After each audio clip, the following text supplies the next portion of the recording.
Are you ready?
Hello again. Hello. So Welcome to DevReach.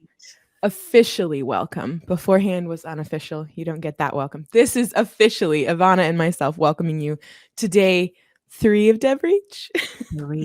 It's day 3 of DevReach. Oh my goodness. Oh, hello.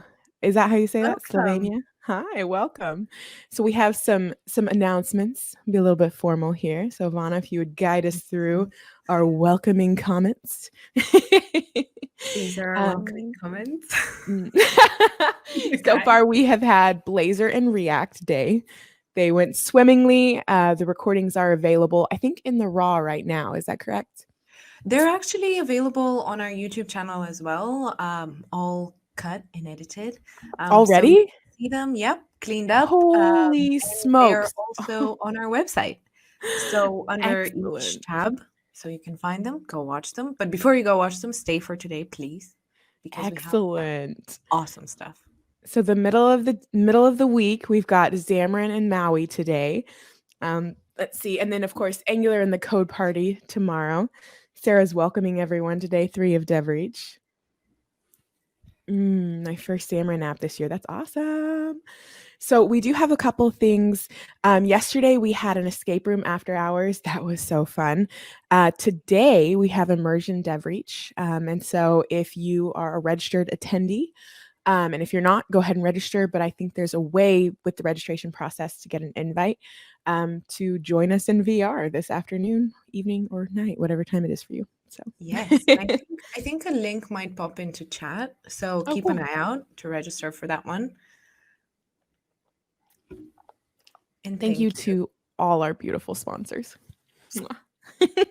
They're just awesome. We have an awesome group of people helping us bring DevReach to more people this year and bringing us books and knowledge and everything you can think of. Thank you so much for being our partners. Important. Yes, the code of conduct, very important. So check it out if you haven't seen it yet. So far, we haven't had any issues. You all have been very kind, very respectful, but let's show grace and let's be kind today. And we're giving out prizes. I see a change to the prize deck. Do you want to announce the big prize for the day that everyone has a chance to win? Yes, I would love to, because this is something that I'm planning on having soon. It's a Nintendo Switch we're giving out today to take you through those quarantine days and help you feel a bit more light and a bit more chill. So today our big prize is a Nintendo Switch, but we will be giving away mystery boxes, Amazon gift cards, you name it, anything really. But in order to play for the giveaway, keep an eye out. There's a link coming in the chat. Keep those peepers open. Enter there. All right, let's get this show rolling. We are at the top of the hour. We have to go. So if you don't know about .NET Conf, now you know. Go sign up. It's a thing, November 10th through 12th. And then we also have the Future of Desktop webinar, November 5th, 2020, 11 a.m. EST. And a State of .NET webinar, November 19th. So check those out if you're a .NET fan, which if you're here, I'm assuming you probably are. So let's take it away. Let's go. So yes, let's welcome our host for the day to the stage for our Xamarin Maui Day, Sam There you are. I was like, where is he? Where is he? Welcome, Sam. You are the host for the day. Do you want to introduce your first speaker? Yes, I would love to. And folks, today I am not the MC, so you don't get to kick me out. You're going to be stuck with me for the rest of the day. I think if enough people say kick him out in the chat, like Jeff might. I don't know. We'll see what happens. I'm happy to step out and give the spotlight to our amazing speakers. But you two, gorgeous ladies, thank you. Thank you so much for getting the day off started. All right, so let's get rolling with our first guest of honor for the morning. Hello, Mr. David Artno. How are you? Good morning, Sam. How are you doing? I'm hanging in there. It's early morning for both you and me. Still kind of dark outside, but it's going to be an awesome day. Yeah, I see some light peeking in over the trees out here, and me too. Sunrise in Maui. We've got our shirts on. Looks like you're still en route, though. It's like a year and a half long flight to Maui, but we'll get there. Okay, we'll get there, and we have this long runway to get it right. But folks, this is your Xamarin.net day. This is where we're going to talk about all things mobile and all the excitement. And who better to start off than Mr. David Artno? He owns all of the tooling. So I think what we're going to do is we have amazing speakers. We are going to give them probably 45 to 50 minutes each, and we'll go through a bunch of different topics that are relevant to Xamarin devs. So David, you start us off with what's happening, what's new. There's Xamarin.Forms, there's .NET 5, there's dual screen apps, and then I think towards the end, you're going to see us kind of transitioning more into the .NET MAUI side of things. So start us off, please. Cool, yeah. So I brought some demos, or a demo, my quintessential Xamarin 5 demo. I figured we could have a discussion around what is going into the Xamarin.Forms 5 release, how we got here. We can talk a little bit about dual screen. I didn't bring the Xamarin TV app, but we could pull that up and look at that too. I saw that Lance had tweeted out. He had what was that? He already do that, or is that? I don't want to steal anything from his session. He had a cool device. It might have folded. It might have not folded. No, it's not the Duo. He's got a Samsung. Right. But it looked beautiful, and I'm pretty sure that was Xamarin.Forms. But you could absolutely use the two-pane view control with that as well. So, and I am very interested to talk about Maui as well, and kind of help bring some clarity to everybody about what it is that we're doing. And let all the Xamarin developers know that Xamarin is the heart and soul of what Maui is all about, what .NET MAUI is. Because at Build, we shared a vision, right? A vision of future .NET development for client apps being desktop and mobile. And so, there's, as visions go, there's a lot of things that will come sooner and some things will come later, and some things may never materialize. And the reason is, as you know, progress does the same thing, right? You go figure out what is actually useful to customers. What are they going to benefit the most from? And we have, even though we're Microsoft, we have a finite amount of effort that we can put towards something in a given time. Yes, we have extended the timeline for what we're doing with the .NET MAUI vision, but it's still a lot to get done, especially .NET 6, which is a huge undertaking for us. I need to bring the chat up so I can see what's going on in the chat. I can keep an eye out if you want to start going. Yeah, I just said, it's the beginning of the session, so I'm still rearranging my screens. I noticed initially that I had your face over there, but my camera is here. So you know how it is. You got to align who you're talking to. Camera. I call David like the protector of developer productivity, because like he's all in, and like you hear. So I think what we are doing, or what you all are doing, and the community is doing with .NET MAUI, the goal is to open the funnels. So we invite more people in, but you see David say this like over and over again, like you're gonna be fine. Like all of your XAML, all of your Xamarin, you're gonna be fine. Yeah, no, that is the key. If you hear nothing else from anything that I say today, it's gonna be fine. Your code will still work. There's lots of lessons from the past, in particular, that .NET developers have been through. Do you have to wear a Hawaiian shirt to produce neat apps? You don't have to, but it certainly can help. If you find that your designs are lacking in color and fun, throw on a Hawaiian shirt. Actually, Sam, when the package arrived and I saw the Hawaiian shirt, my wife came home from school that day and she looked at it and she was like, yes, she was so excited, because there inevitably comes a time where you need a Hawaiian shirt in the house, and we didn't have one. There you go. So score. Yeah, but let's go ahead and dive into the Xamarin.Forms 5 release. And, I've got some XAML open. So if we can get my screen share up there, thank you very much, Mr. Fritz. So I wanted to kind of walk through this app over here. So this is my personal finance app. Notice I don't tell you how much money I don't have in this app. But, there's a lot of really cool things happening in this app that in years gone by, in releases gone by, would have been much harder for Xamarin.Forms developers.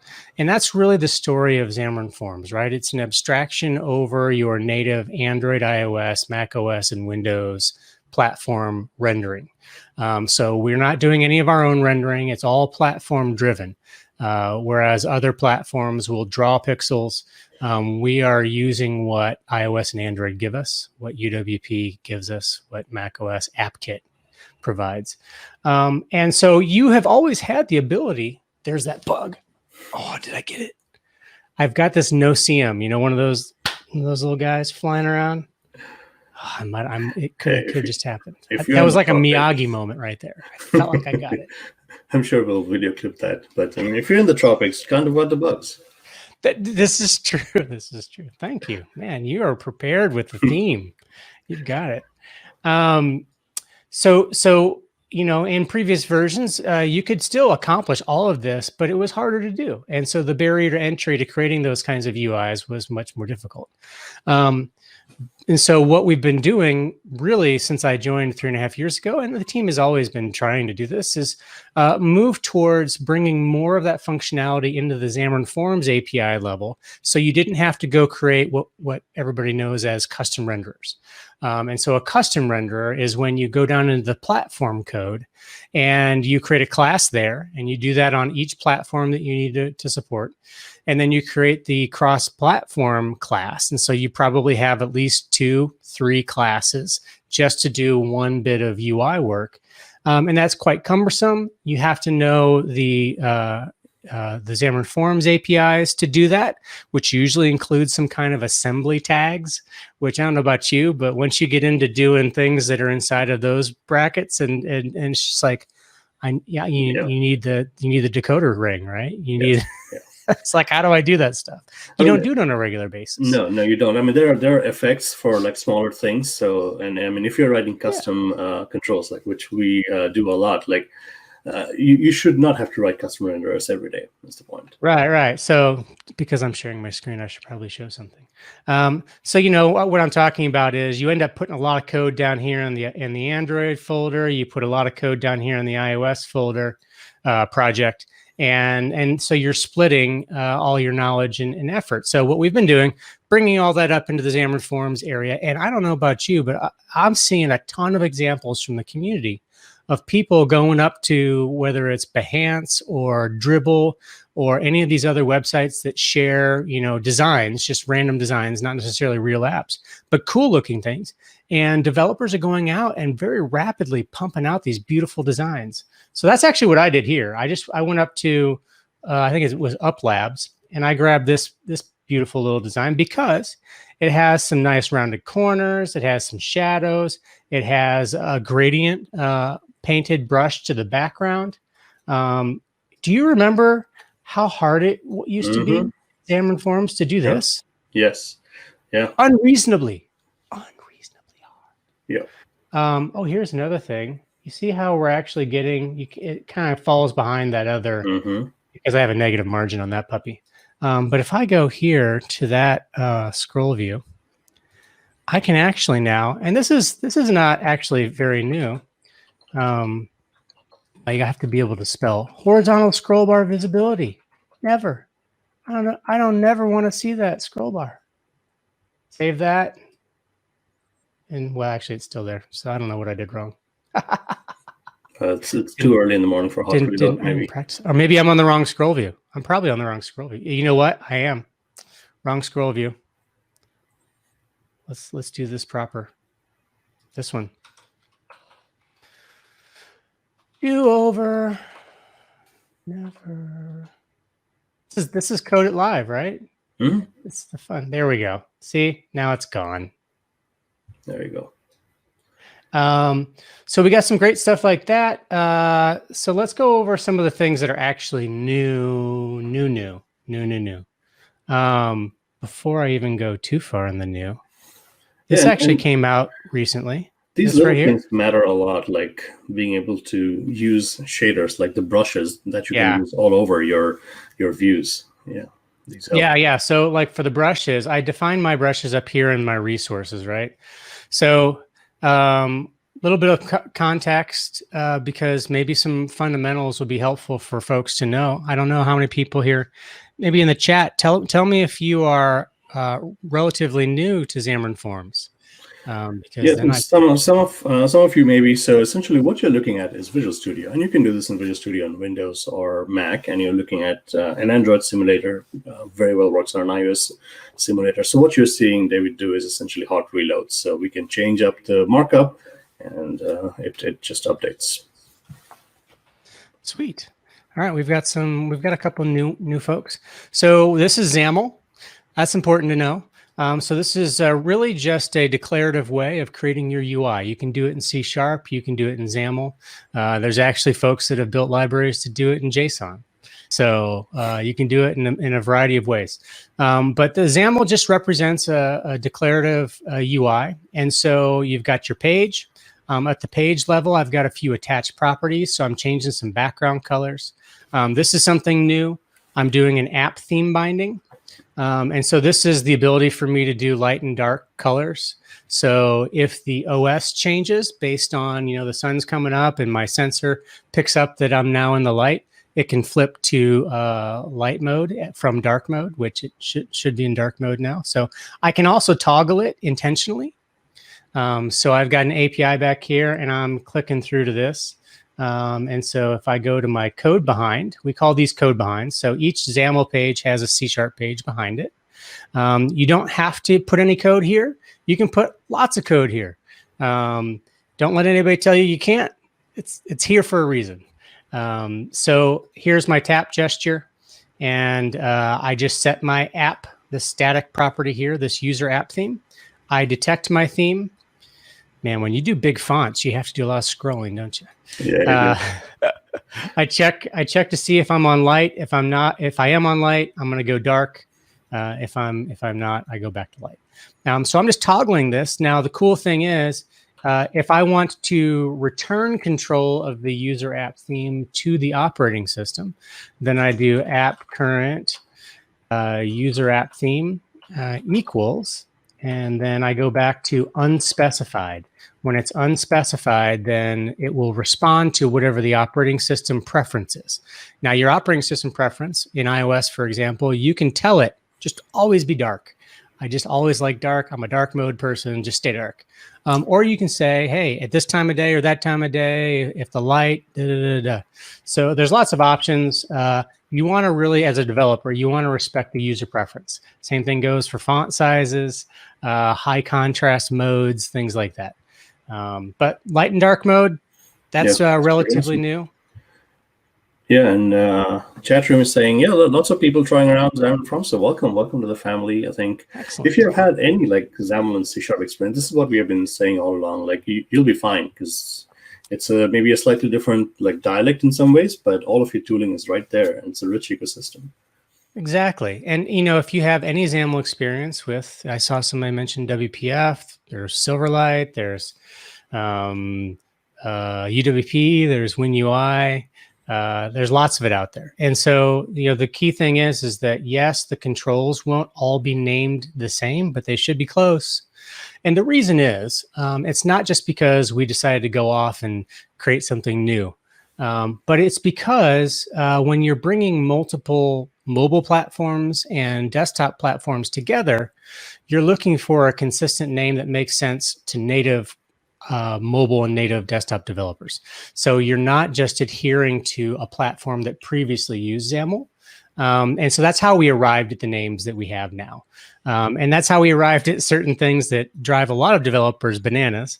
Like if I come here and I say width, it says width request, right? And this used to drive me nuts when I first started. And it's something that we can potentially correct.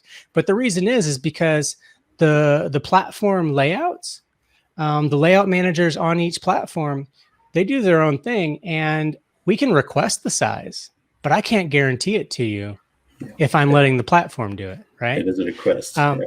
So it's like if you've ever done auto layout on iOS, like you can give it some rules and stuff, but it's still going to choose for you. Yeah. It's like iOS when you try to do background threads and things like that, or you just put your app to sleep. They tell you we reserve the right to kill your app and to remove it from memory and delete your data. Yeah. Save your state on sleep. Yeah, and right. in the chat room, like Curious Drive, just a quick answer to your question. That's a loaded question, by the way. You can reuse your XAML on a lot of different fronts because Xamarin.Forms goes to a lot of places: iOS, Android, WPF, Tizen, you name it. And yeah, you if you look at some of the other like open source things, you can also take it to things like WebAssembly, and you have the Blazor mobile bindings, which I'm sure we'll eventually talk about sometime today. So yeah, lots of options. Yeah, absolutely. Do you have somebody specifically talking about Blazor mobile bindings? I'll let you talk about it. Yeah. Okay. Yeah. I don't want to steal anybody else's thunder. No, that's all good. Well, let's keep going with this, and if I can think about it later, I'll mention that. So, a couple of other things that you can do, and this is more fundamentals. But you see this iOS page prefers home indicator. I'm not doing iOS right now, but this is what's called a platform specific. iOS has that bar at the bottom that tells users you can swipe up from here to get back home. But in your UI, you may not want it there because maybe you are using that gesture and you don't want it to interfere, or maybe it just is ugly in your app. So you can use these platform specifics to get rid of it. This is actually relatively new.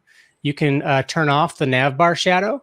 If you're doing things like I am, where I want the nav bar to blend with the rest of the page to make it look like the nav bar is not even there, I can hide that shadow. Yay! That was a pain in the butt to do. I would have to go down to my native platform and get rid of that puppy. And it usually required some voodoo magic, especially on iOS. Like you have to throw a blank image in the navigation bar and all kinds of banana stuff.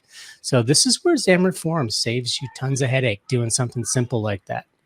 Another thing I wanted to call attention to, how much time do we have, Sam? Because I feel like I could go faster, I could go slower.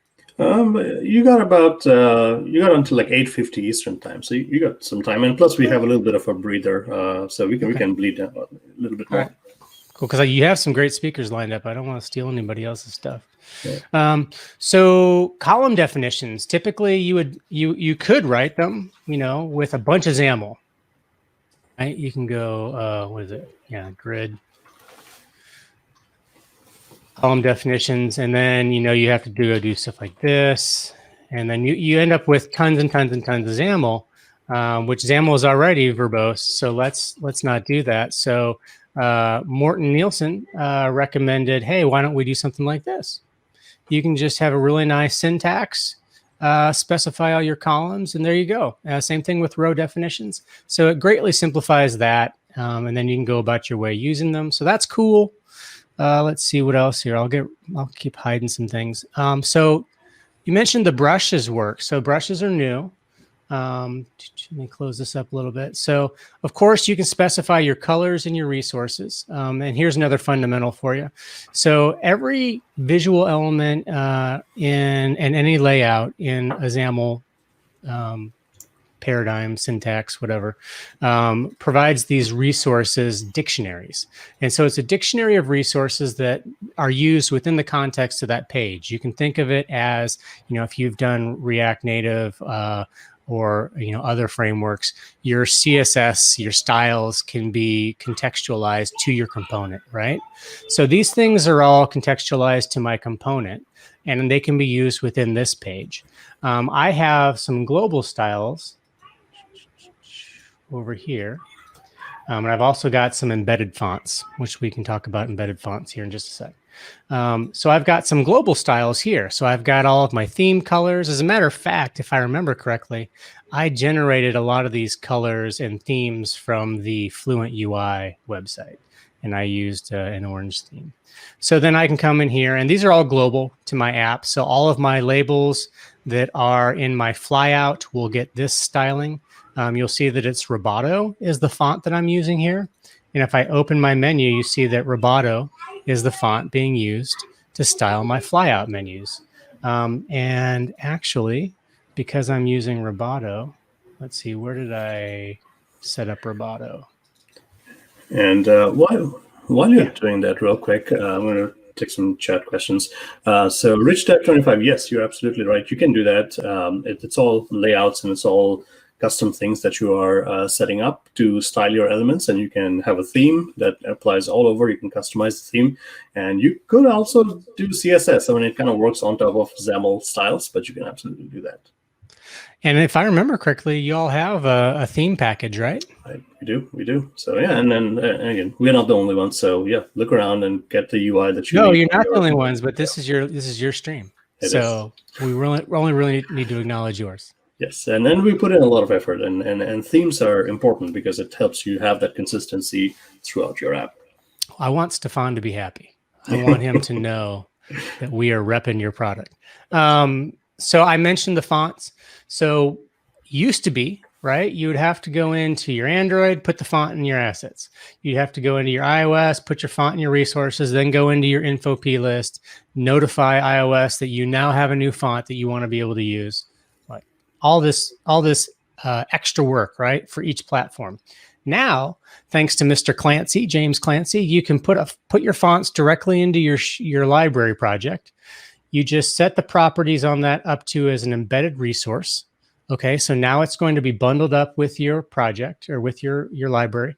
And then, as you saw here, anywhere in your CSS, or not your CSS, anywhere in your C#, you can put these assembly tags. This is that voodoo that I was mentioning earlier that, if you don't use it regularly, you don't know what it is. These are actually pretty easy ones to remember. So you can just name the file name, and then you give it an alias. And that alias is what you use as your font family throughout. So if we go back to my theme, that's the Roboto font family. So it's so cool, so easy to use. There's another one of my app themes. Yeah. So that's cool. So I've got styles here. These are all global styles. I can even go so far as to do cool things like this, where I can create a style for a grid item. And this is, again, for a flyout thing. And I can put a visual state manager in here. So when it comes to styling the different states of a UI, your press state, in this case, there's a normal and a selected state. You can go in and create setters for any of the properties and flip them back and forth. And you can even go so far as to use some animations if you really get good at using visual state managers. And so that's a fundamental that's really, really helpful to know if you're doing XAML development and doing Xamarin.Forms, because then you can create that one style sheet, that one XAML resource dictionary that really themes your whole app.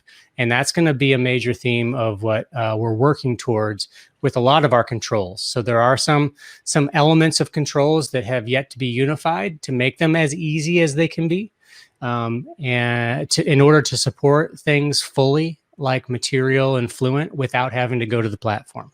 Because right now, like we have a Material package for Xamarin.Forms that creates iOS and Android parity for I think 7 different controls using the Material design. However, it depends on platform renderers and it depends on a library from Google. And there's a couple frustrating things about it. And these are the things that you learn and you iterate on as you're building a library like this. But it uses native controls from from Google, made for iOS, but they don't exactly match the Android ones. And so you get this really weird conflict, and it's super annoying. And we've had other developers say they've tried to use it as well, and they're like, this is not good. So in the future, you'll be able to just have a nice default theme like this, and you can drop it in, and poof, you now have material design. All right, back to the page that we were on. Go Roboto. Yeah, Roboto's a good font. I think it's an Android font, isn't it, Roboto? When will Blazor be available? Oh, is it possible to migrate WPF to Xamarin without big effort? Have you tried that? Have you done that, Sam? In some ways, yes. Now, the good thing is, and these are my 2 cents, and please chime in. So you can actually render Xamarin.Forms UI on top of WPF. So that's a great way. Some of the XAML is obviously different, and namespaces are different, but it's not a one-on-one, because like you're targeting desktop versus mobile. But if you are careful, this is not that difficult. Yeah. So that's definitely the place where I would start if you have a WPF app and you're looking to modernize it, and you're looking to start kind of migrating features and aspects to a mobile or other platforms. Any other platform that Xamarin.Forms has a backend for. You can use the native view. We call it native forms. Native views is something different. And naming things in a toolkit's hard. It's hard. So yeah, that's where you can create a page just like this page, and I could take this whole page right here, and I could drop this into a WPF application, and it would just work. And it's using native WPF renderers, like the native controls. Yeah. So it's not doing anything fake. But to go the other direction and to bring your whole app to Xamarin.Forms would require some effort, depending on the complexity of your app. When will Blazor be available? Target for Xamarin.Forms in the spot. Well, Kev, that's a great question, and it really depends on the customer demand. We're very much led by customer research. I just did close to 20 interviews last week between a study where we did 14, and then I had a handful of other customer calls with different developers. And so we're constantly learning from customers what the use is, what the demand is. And so when we see that there's great benefit to having a Blazor target for Xamarin.Forms, then we'll do that. I think the more interesting thing right now is Blazor as a development model for doing client app development, which is what the Blazor mobile bindings is, right? Yeah. It's the ability to take the Blazor component model and the toolkit that we provide. And this is really part of the .NET MAUI vision. So let's talk about .NET MAUI for a hot second. So what we are doing, and actually let me pull up a browser here, because I think it would be useful to go to the .NET MAUI repo. Yeah, and there are 2 ways of looking at this, Kev dwell. You have the Blazor mobile bindings, which lets you write Blazor component model towards native cross-platform apps. But then you mentioned James Clancy is a super smart engineer, and we'll talk about Comet, which is a kind of an experimental library. You can actually target Blazor and other things with C#. Yeah. So typically when people say target Blazor, I understand that to mean I want to take my client app code to the web, right? So in some way, shape, or form, whether it's a WebAssembly thing or whether it's a server-hosted thing, whatever. And there is certainly need for that. Don't get me wrong, for sure. There is need for it. But you end up making so many compromises. Typically, we just had a conversation with this with the Blazor team about this. Is you end up making so many compromises and needing to do workarounds that in the end you're left wondering, should I have just built a website? And shared the C# code, because you can always share the C# code. All your view models, all your services, all your data models, all your utility, all that stuff is completely shareable from project to project. But should I try to reuse UI? All of it, or should I try to reuse part of it? And so part of what we're doing here with .NET MAUI, and the vision is we're taking the Xamarin.Forms controls and what we call the renderers. Okay, so the renderer is the platform layer, and that's what says when Forms says I want a button, it says okay, on iOS here's a UI button. On Android it says here's a button widget. On UWP here's a UWP button. right? That's the renderer that does that. The cross-platform bit is the Xamarin.Forms control. And what we have right now in Xamarin.Forms is we have a lot of messy intertangling between the Xamarin.Forms logic and what it needs to know to do things like XAML and data binding and things like that, and the platform side. And so what we're doing with .NET MAUI is we are separating these things out, and we are inverting the control. I don't have slides, so I'm just using my hands. So we're inverting the responsibility of control here from the renderer to the, from the control to the renderer. Yeah. So because what happens right now is your platform renderer actually has reference to your cross-platform Xamarin.Forms control. And so that means that everything, whether you're doing Blazor or Comet or Xamarin.Forms, everything has the Xamarin.Forms stuff kind of in the mix in terms of data binding and things like that. And Comet doesn't use data binding. Comet uses MVU. Blazor also has its MVU concept, right? And they're all slightly different from Fabulous, which has, the pure Elmish, Elm, not Elm, Elmish? Yeah, Elm. Elmish is a thing. Oh no. And so, they all have their different ways of doing these things. And why should they all have to work around the Xamarin.Forms data binding stuff that adds a little bit more that doesn't need to be there? So with .NET MAUI, what we're doing is we're creating this essentially a separate control toolkit. You can think of it as like the core of what makes Xamarin awesome. And we're creating it as an isolated thing that Comet can use independently, that Blazor can use independently, that Fabulous can use independently, and anybody else that wants to use it. And if they don't ever want to include the bits that do the XAML magic, that do the Visual State Manager magic, that do the data binding magic, they don't have to bring any of that stuff in.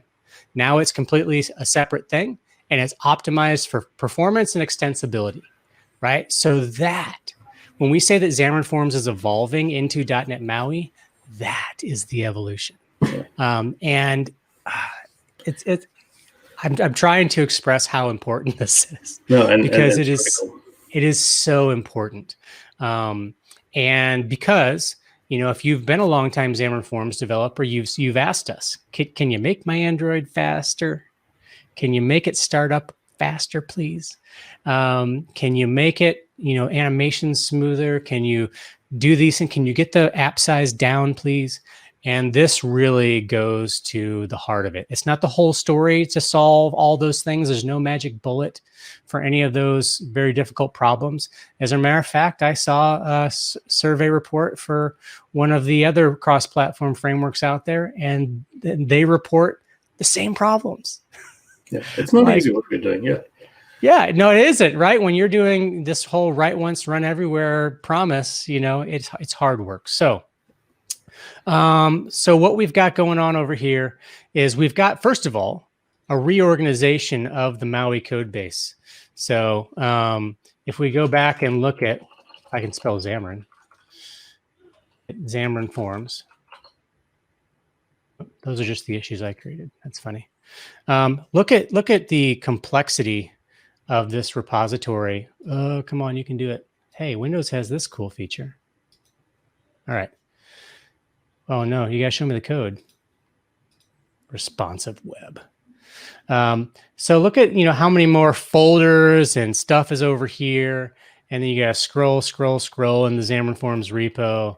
And then once you get, down past Egypt, you finally find the README. And then on .NET MAUI, it's right here. So a whole lot cleaner. We've been working on cleaning up the repo. This is mostly for contributors, but it's for everybody else as well. Now, everything is moving from the platform renderers that I mentioned earlier in Xamarin.Forms to the notion of mappers and handlers.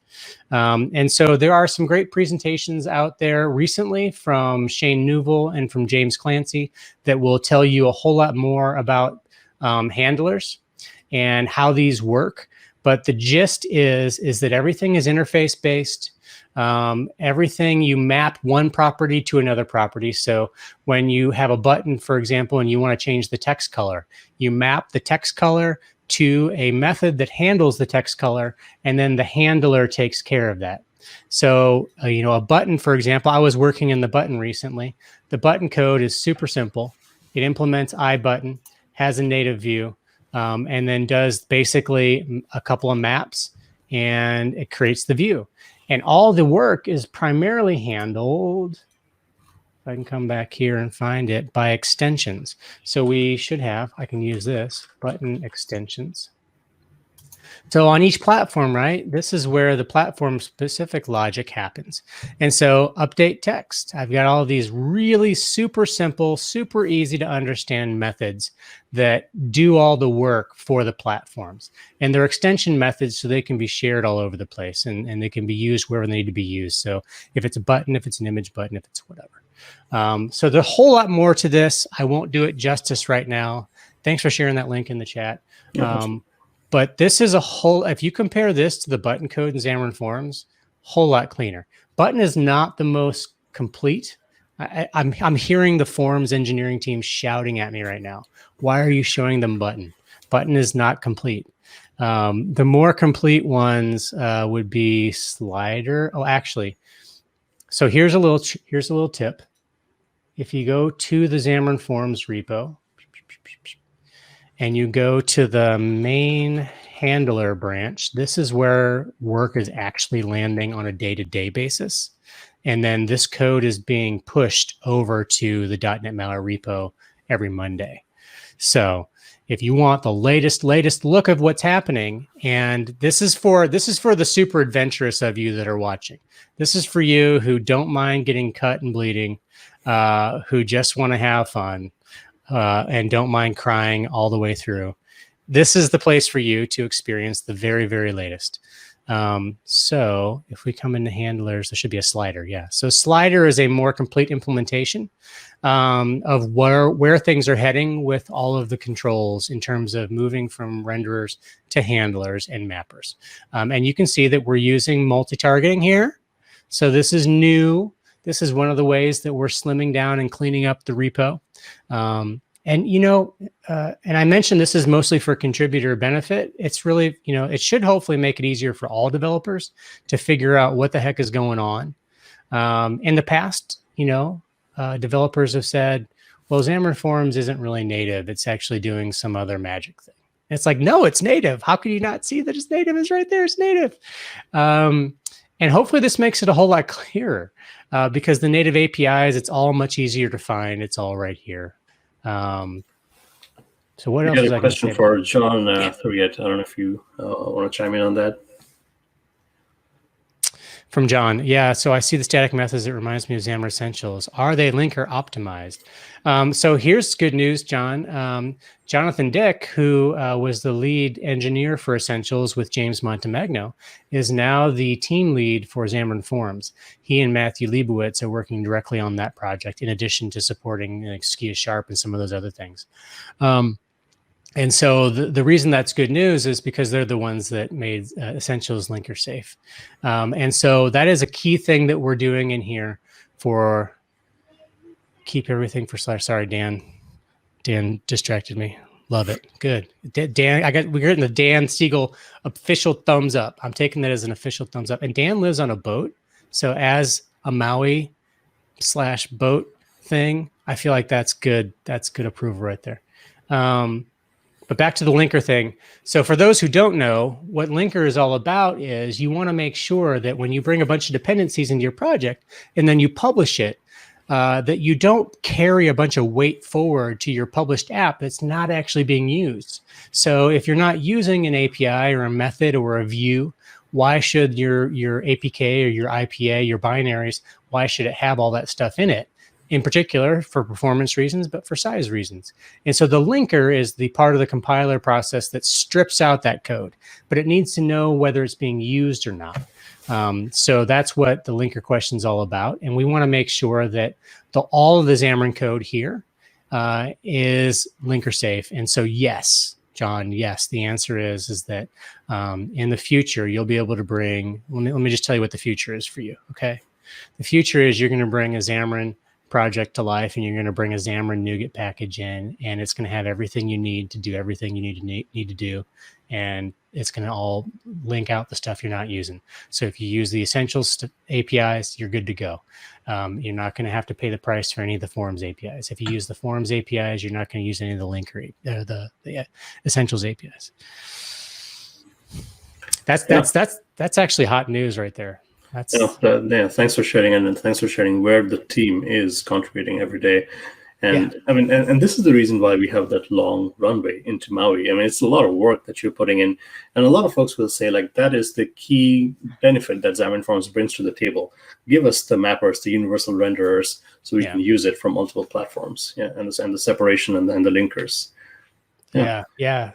So I wanted to point out. Oh, wrong repo. I need to go back to the other repo. Did I close it? Let's just go back here. I wanted to show you on the .NET MAUI repo. In the wiki is a status page, and Javier and team are being pretty good at updating this. And so you'll see that there are all the controls. So shell, all the shell bits, pages, content pages, everything is in here, and beautiful icons, right? And so the first 4 columns are the platforms as they stand today in Xamarin.Forms. And then the next 4 are where things need to be for the Maui transition, right? So you can see that nothing is happening on shell right now. It's coming, it'll happen. But yeah, there's a lot of things to get through here. So if you want to track progress, this is a great place to do it. To your point about there being so many things to do, the team has just yesterday decided, I don't know if they decided, Easy mentioned this, and I think it's a great idea. He's going to add a new column over here, and it's going to say, ready for Dave. And so that's going to mean that I can actually go bring it up in the sample project and play with it. I think that's a valuable thing. It is. And the chat room has been asking, like, well, what can we play with? Because like you have a lot of people just tinkering around that repo. So the more visibility you can give us, the better. And I think you kind of also answered what Clifford Aegis was asking. Like, this is it. I mean, this is where you can see the status of where the controls are and what some of the features are that are being implemented. Exactly. And so if you want to run something today, it will be butt ugly, and it will not do much of anything at all. But it will put things on the screen, which sounds not very exciting. But when you're rebuilding these controls for these purposes, every little step counts. So this sample project right here is what I've been running. And as you'll see here, I'm pretty sure it's just putting a button on the screen. So you'll notice that it's no longer an app, it's an iApp. That's a difference. You'll notice that we're doing a platform init. Some of these things are likely to change. And you may be looking at this and saying, well, wait a second, this looks nothing like my Xamarin.Forms app. How in the world is my Xamarin.Forms app going to work? It's going to work. It's going to work. No, don't worry. Your Xamarin.Forms app will work as it is. Your custom renderers, we are providing shims for them. So if your question is, and nobody has asked it in the chat yet, should I use Xamarin.Forms today or should I wait for Maui? The answer is use Xamarin.Forms today. Absolutely. Because everything that you will build will migrate directly into what we're going to release next with .NET 6. You've got my word on it. I don't know. Is there a read my lips or something like that? No, we'll clip it, and like you heard it here. David's saying it repeatedly. You're going to be fine. You heard it here. Yeah. What was it? I had another thought I wanted to share real quick before we transition. I didn't really share a ton of the rest of the cool stuff in here, but definitely check this out. There's only one third-party library I'm using in here. It's Sharpnado Shadows. So all these beautiful shadows, courtesy of Jean-Marie and Sharpnado. So check that out. And then, the font icons, very cool stuff. So you've got font icon image sources. Lots of really great stuff in Xamarin.Forms 5. Oh, that's the thing I wanted to mention. So how are we, we're shipping Xamarin.Forms 5 in the impending weeks, right? It's coming. So where can you find cool stuff in the meantime? So over the next year, we're primarily going to be working on shipping Xamarin.Forms stable releases of services, right? So no new features are going to be landing in the Xamarin.Forms releases. It's going to be issue fixes. And that's actually the number one thing we're hearing from customers, probably of no surprise to many. Fix the bugs, fix the bugs, fix the bugs, bring stability. We're doing it. That's absolutely part of this runway. So the team's effort is split between the Maui work and the stability work. And for new features and cool stuff, it's the Xamarin Community Toolkit. So the media element is over here now. The camera view is now here and in. So you now have a cross-platform camera view. Expander is over here. We're working on getting the C# UI method extensions over here because this can iterate quickly. This can take new features. As a matter of fact, this is a Hacktoberfest. You can get your Hacktoberfest cotton if you're interested in that.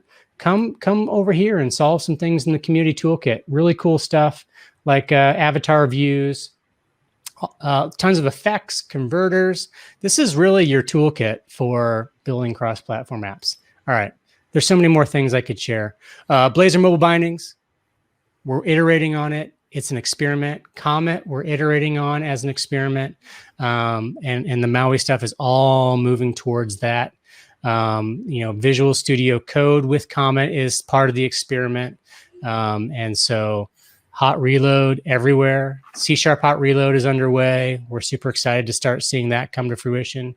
Hot reload for UWP is out now in preview. You can use that. Hot reload already works on Mac OS.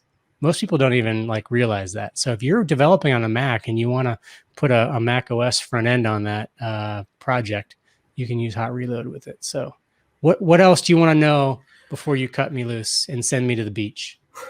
No, this is awesome. Just to kind of get a feel, and the chat room, Cam Zone was asking about Comet. I mean, I think these are all playgrounds right now. We can all look around and see what's going on. Get a hint of when this would just merge into the .NET MAUI repos. But you've given us enough pointers, David, on where we can tinker. And you got a community that is passionate. Oh, yeah. Very, very passionate. We hit our highest customer satisfaction ratings ever in the last Q3 survey. People are really happy and excited about Xamarin.Forms. And I saw 2 new apps yesterday from internal Microsoft teams that were gorgeous and highly used throughout the teams. And the accessibility and usability on one of these apps just blew my mind. It's used with I can't wait to share the case study of these things. So Yes. Plenty of playgrounds, plenty of awesome production samples. Couldn't be more excited. Now is the best time to be a .NET developer ever in the history of the world. I'm channeling my inner James Montemagno. There we go. So and that's a good parting thought.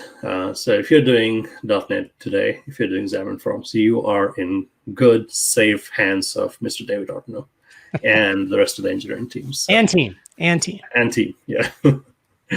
Awesome. All right. Thank you so much, David. I know it was early morning for you, but this is awesome. Such a great start to our day. So chat room, please thank David Artno. You know where to get hold of him. That's his Twitter handle right under his name. So yeah, let's keep working together. So thank you so much, David. And we are going to let you go and bring on our next speaker. So thank you and adios for now. All right. Lance, do we have audio? Hello. Testing. All right. Yep, we have audio. Awesome. I think I hear just a thin echo somewhere. Could be maybe something. Echo. Maybe just could be on my side. Yeah, I don't have external speakers turned on, so. Okay, it's all good. Look at the shirts. Yeah. Get my badge. Oh, there you go. Yeah, you're all decked up already.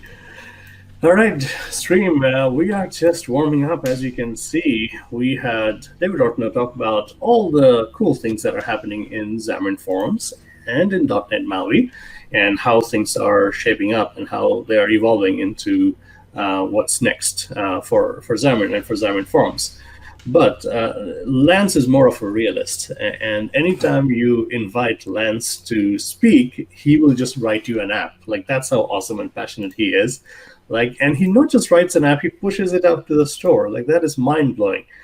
So as you all know, like, mobile it's hard, right? It's not an easy business because you have to constantly nurture your app. It's like a nonstop responsibility. You're not done shipping. You have to see how your app is doing and keep track of so many different things across the life cycle. So essentially, Lance is a pro at this, and I think I named your session a little wrong. I think you're going to talk about pretty much DevOps for mobile and Xamarin developers, right? Yeah. Okay, so introduce yourself and take it away. So thanks, Sam, and thanks, David, for a great warm-up. Love seeing that Maui stuff. Looking forward to it. So my name's Lance McCarthy, and underneath my name, you should see my Twitter tag. Feel free to reach out to me at any time for help. Don't think any question's a stupid question, because if you continue not knowing the answer to it, then you're losing out. So it's my philosophy on helping everybody out.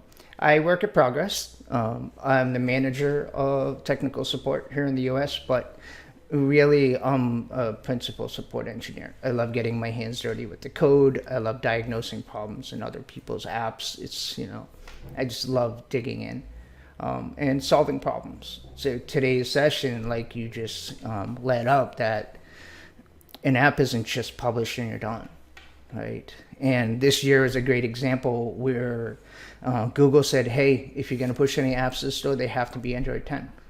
And the same thing with iOS. So even though you might have done a couple of years of work, you put it into the app, and now you have to maintain it. It's not necessarily an everyday maintenance thing, but you can't just, fire and forget. Yeah. Wait, you're calling it Android 10 and not Android X? Yeah, right. Who knows? So that's a little inside joke, because the library is Android X, right? Yes, and yes. Android 10 is the number of the OS, but all the libraries, yeah. And before you start, just real quick, David actually dropped a link to Xamarin.Forms 5 preview that's coming. So just keep a lookout. Lots of playground things that we can tinker around and look around. So yeah, Lance, what's the reality of pushing apps? What is it that you have to do? So you can think of it in two phases, right? You're done writing your stuff. You think you have all the bugs fixed, but really you don't. So there are many different devices, different people, usage patterns. So the best way to do it is really do a beta.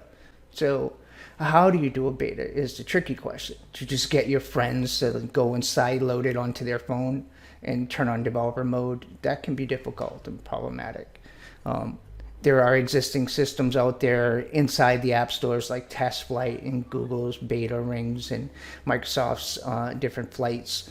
And the reality of it is it's a lot of work to individually go and do all these things every single time you're done coding.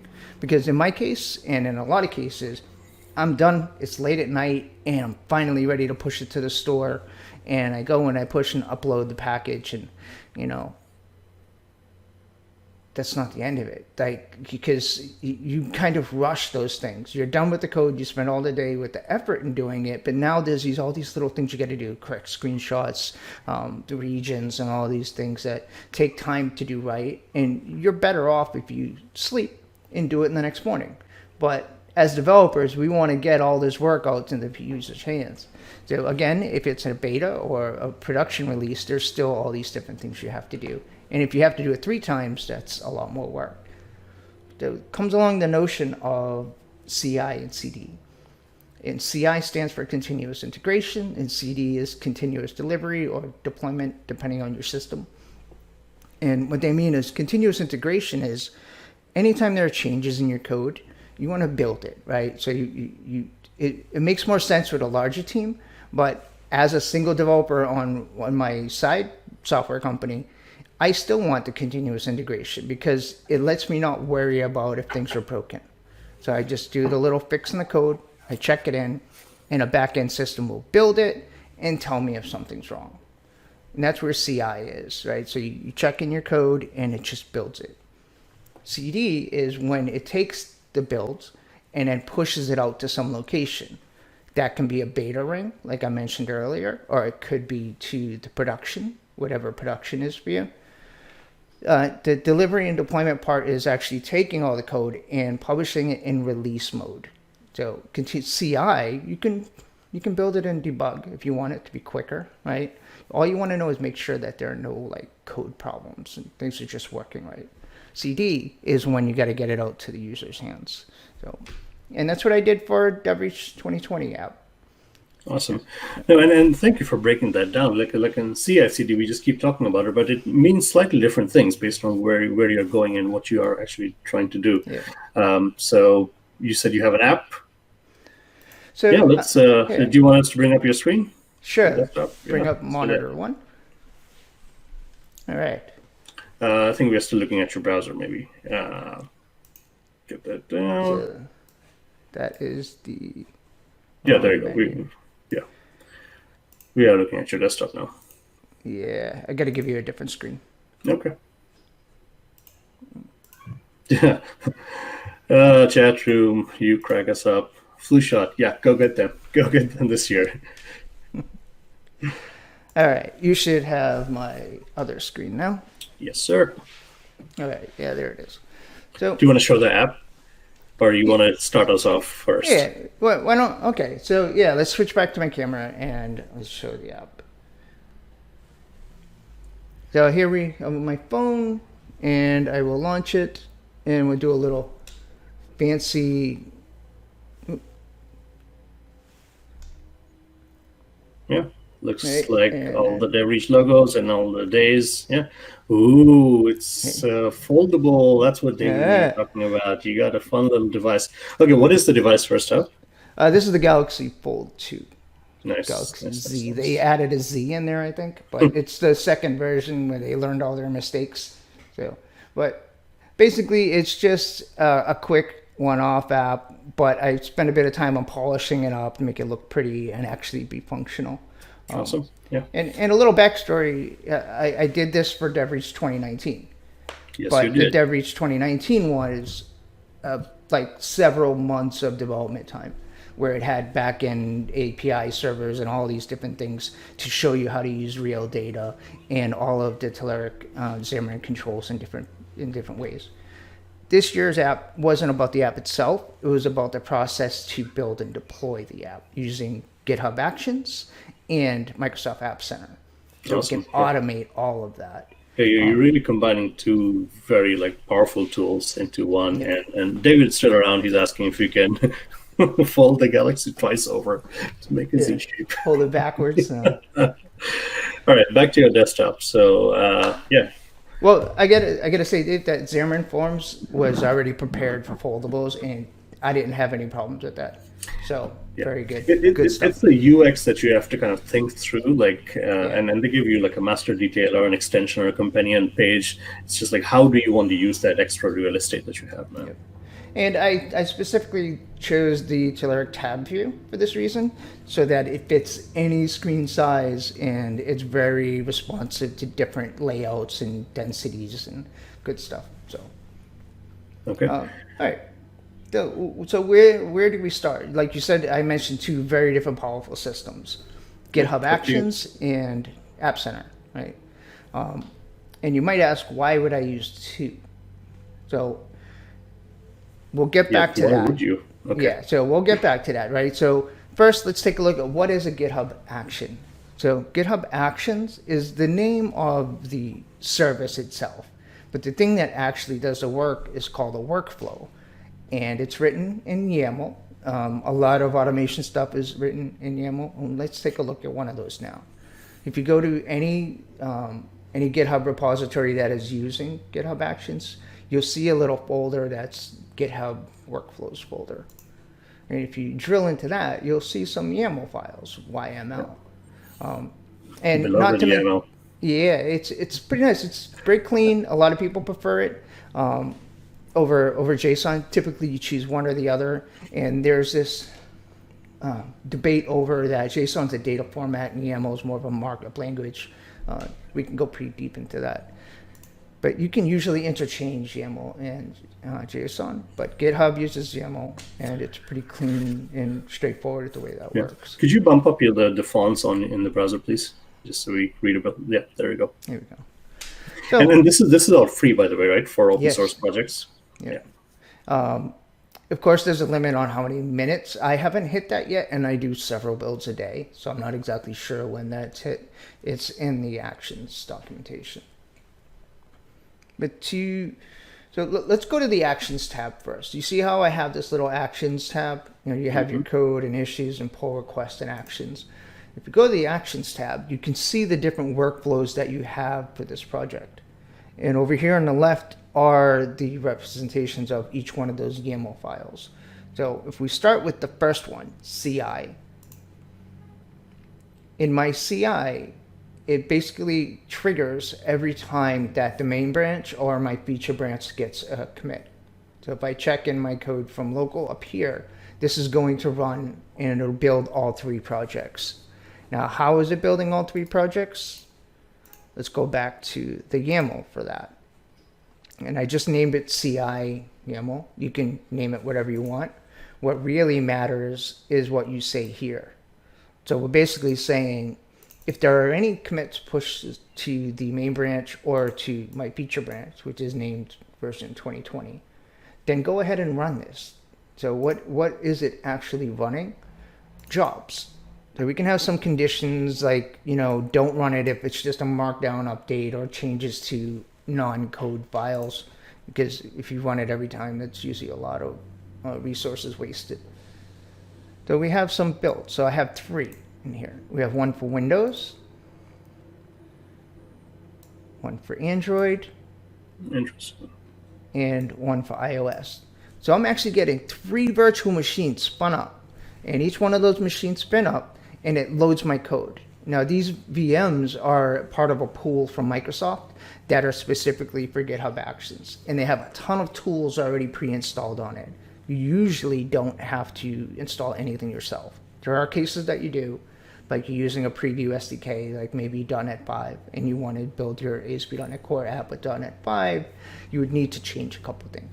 But generally speaking, all I'm saying is get my code, right? So here's step 1. We're going to check it out, get the code from the repository.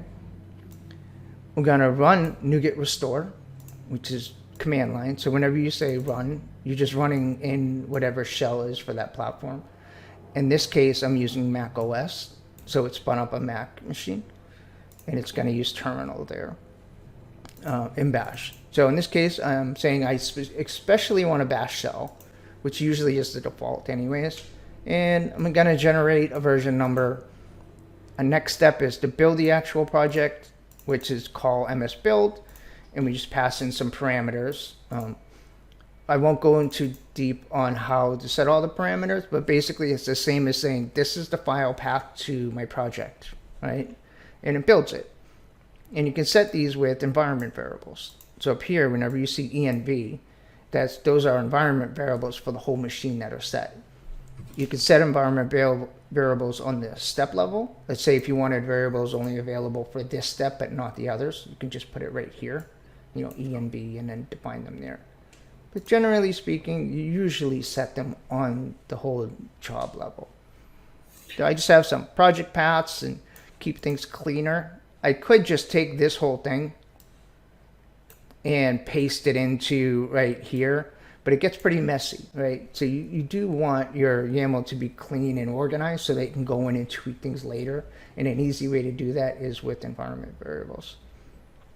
So I'm basically just saying, hey, we only want to debug build and just target the iPhone simulator. I just want to make sure it builds okay. That's what CI is, right? And I do that for both Android, Windows, and iOS. So if we take a look at what that actually looks like, so let me click on the build from this morning. These 3 jobs here are what I just showed you in the YAML, right? So this spins up a virtual machine for Windows. Mm-hmm. And this, I used Windows for Android as well, and iOS, I used Mac OS, as you saw. And you can watch it live. As soon as you trigger it, you can go in here and watch it go through all the steps, and you see the actual terminal output. or you can just wait until it's done and it gives you a green light or a fail or a cancel. For example, last night, there were some service interruptions with GitHub Actions, and basically, I think it was the whole pool of VMs. I saw your tweet. Like, it's not building. Yeah, it's like 12 hours away. This has to work by tomorrow morning. Yeah. So we can see that here. And you can see why different things fail, because it'll show a little X, and then sometimes it'll give you a useful error up here. But if it doesn't, you can just click into the thing and look at the actual, the output for the file. So in this case, my problem was that I had an empty version string. It's usually nice and straightforward, and you can go back and you make your code changes later. Nice. Hey, so Lance, hold that thought for just 1 second, because I do have some questions. But I do want to acknowledge a few folks that are in the chat room, Xamarin.Forms team here. Hey, good to see you, and ongoing conversations about YAML, which is funny. And I see Norman McKay here. So yeah, all of us are like passionate Xamarin devs, and it's good to see you all. And let's see, you got a thumbs up for using environment variables, and I wanted to ask you about that, because like I don't know much about YAML, so forgive my dumb questions here. But if you go back to the YAML, you had a thing where you were using like the Telerik secrets and the environment variables. Like, where is this being stored?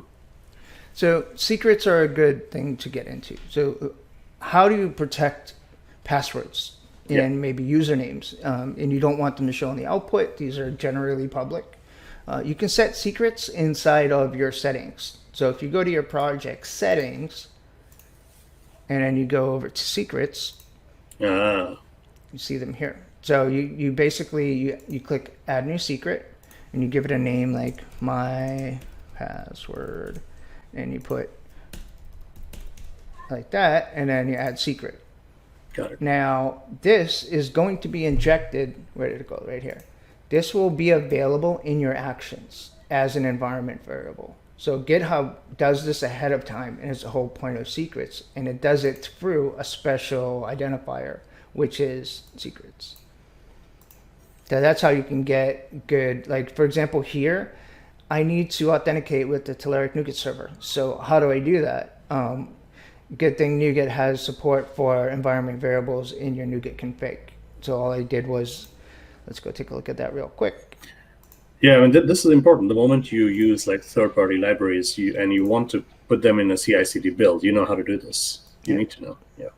So basically, in your NuGet config, you can say, hey, for this package source, this is named Telerik. So you, underneath package source credentials, you create a new node with that same name that you have the key for, and then you define the credentials here. And the way I do that is with environment variables like this. This works both on a local PC as well as CI/CD, but I find this to be the easiest way to do it for CI/CD. There are other ways, like you could use script, you could actually write NuGet sources add in the command line, but this is typically easier to manage. Yeah, awesome. To go back to the environment variables part, another reason to use these is you can change them. So right now we are building in CI. It's just all about making sure it builds. But what about CD? Now, what are the differences between CI and CD is in my CD part, I want to build in release mode, and I might need to set platform specific things. So you can do those with the environment variables. So here's where I will show you the Windows one. So the Windows one, we do a lot of work here on GitHub. So I'm going to show you this part here, and then we'll move into App Center. So here we have some environment variables saying, hey, I want to do it in release mode. I only want a package for 64-bit machines, x64 processors. Here's my code signing certificate. It's a file. It's actually base 64 that gets converted to a file, and some other things. So if we come down and we look at the actual build part, we're saying Microsoft build, MS build, build the thing, build it for x64, and give me packages for that. And then I run another script that actually sends it up to the Microsoft Store. This is using the store broker. So there is a very cool little helper library that's a PowerShell. What are they called? Not widgets. PowerShell something. Commandlet module, something like that. But you can use this module and you just give it your partner center ID and do some secrets. It's like an app key, and it'll publish that. But I did need to build it as release, and you can do that with the environment variables. Now, what about Android and iOS? This looks pretty simple, right? There's nothing building anything here. So what I'm actually using is the App Center CLI tools. So if you see, I'm just saying, okay, let's install App Center's tools. Now, with that installed, I can just say, hey, App Center, I want you to build this app. This is the ID of the app. And I want you to build the release iOS branch. And this workflow only gets triggered when release iOS gets pushed. So it's kind of like a nice handshake that's saying, in GitHub, we're saying, okay, I'm ready to push the iOS store.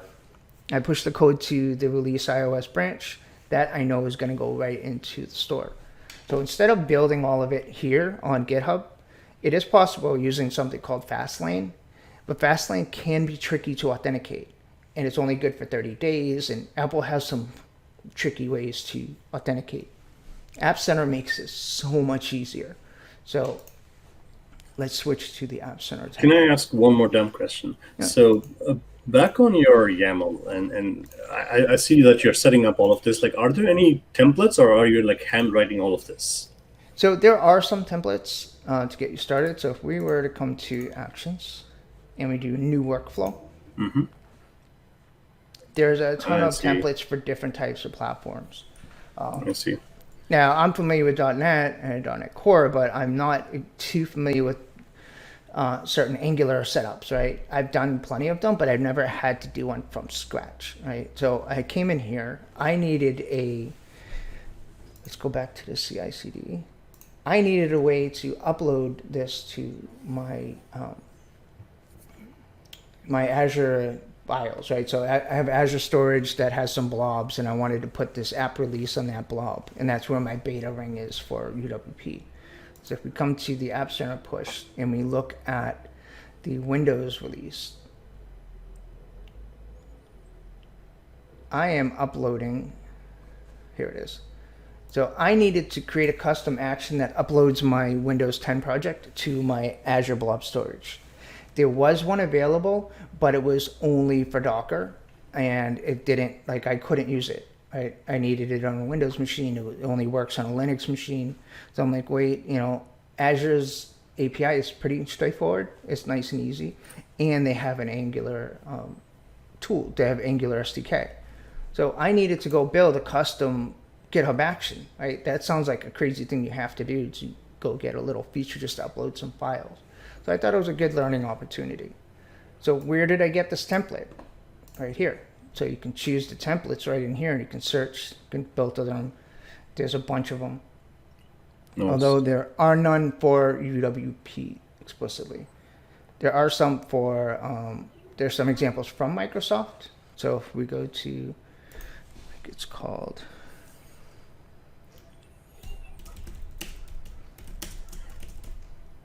Windows Desktop Actions.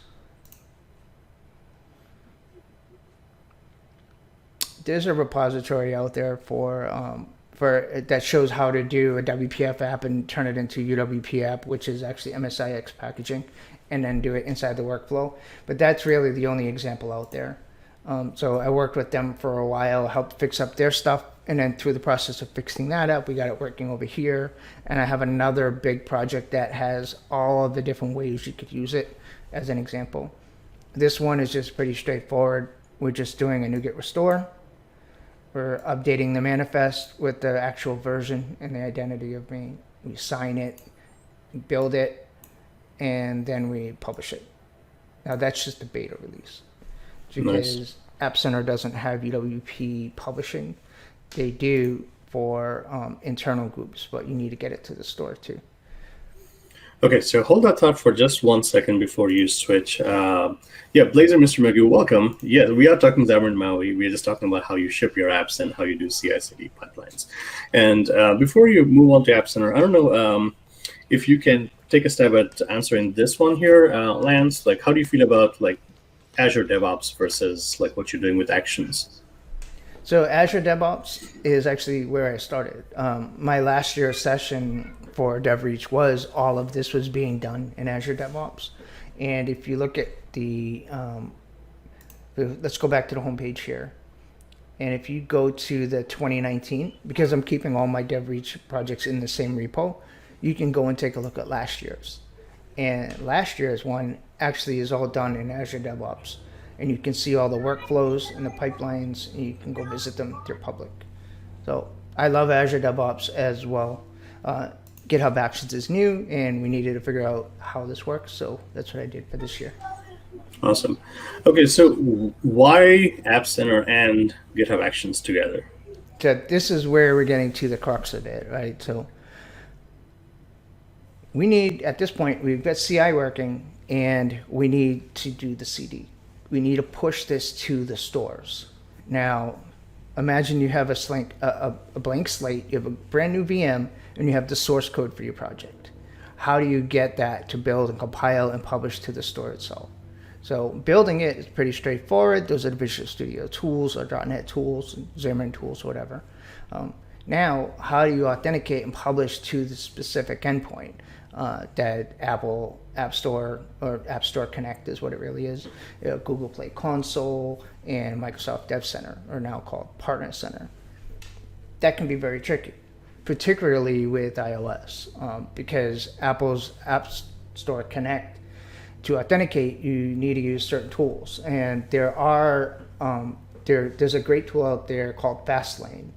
And basically everything uses Fastlane. Even Microsoft uses Fastlane behind the scenes on some of this stuff. But it's tricky because you need to authenticate, and that token, how do you do 2FA? Because in order to have a developer account with Apple, it has to be 2FA enabled. So you need to use like a service principal. So App Center makes this easier. In App Center, you just set up your developer account, and then you tie it to this here, and App Center handles the authentication. You also have to worry about your code signing certificates and your profiles and those different things. App Center makes that super easy. So this is my only failed build right now because something went wrong last night with the authentication. But if we just take a quick look at what it looks like in App Center. So App Center is actually going to GitHub and getting the code and pulling it down here. So it's not doing anything special in terms of how it works versus Actions. So all of the workflows in GitHub are doing most of the CI and UWP builds on GitHub. When it comes time to actually releasing to the app stores, I'm doing the builds here. And we do that with this command that I showed you before with the CI tools. With the App Center tools. So if we come into Android, for example, I'm just saying, okay, let's install the App Center CLI tools, which is a one-liner. And then let's trigger a build in App Center. And the branch name in App Center is called Release Android. So if we come back here, let's switch to Android since we've been talking about iOS. Underneath the build, you can set builds for certain branches. So the build definition for Release Android says, okay, use the Android project, set it to release. We're using the 11 SDK. And here's the key part. So you see where it says build this branch on every push versus manually choose when to build. I chose manually because I'll have more control over when to actually trigger this build. And that CLI command you saw on the GitHub side of things is what triggers this. Another benefit of using this is that you can automatically increment the build number. That can be pretty tricky, especially depending on the platform that you're using. Android requires that the build number be larger than the previous one, and it can't be larger than anything in your beta branch. So that can get a big wiggly wobbly mess of things. This makes it so much easier. You could also use a build ID, which is usually the build number, like 1, 2, 3, 4. I chose timestamp, which is the Unix timestamp from 1971, something like that. Again, back to the environment variables. So we had GitHub secrets back in GitHub so that we could send in my username and password for the Telerik NuGet server. Up here, you just type them in and then click the little lock, turns it into a secret instead of just an open variable. The next tricky part, and why I chose App Center over trying to do this in GitHub Actions. You need a certificate or a key store or a PFX for UWP. iOS, you need a profile, and you need the specific certificate for distribution. App Center makes this easier. So right here, you just say, okay, here's the key store. It's literally drag and drop. You go from File Explorer and you drag and drop it on here. You enter the password for your key store. You can test it on a real device. Sometimes we make silly mistakes and it crashes the app on launch. Like that can slip through sometimes because in CI, we were only testing that it builds. You could still leave a bug in there that say you use the wrong name for a static, for something like a color, right? A static resource for a color. That will crash the app on launch because it can't load the resource dictionary. So this does a quick test for you. All it does is just open the phone, launch it. Okay, it launches, good, pass the test. You don't need UI tests set up. You don't need any of that stuff set up, although you should. But this is an easy way to just make sure it works. And let's choose where it goes, right?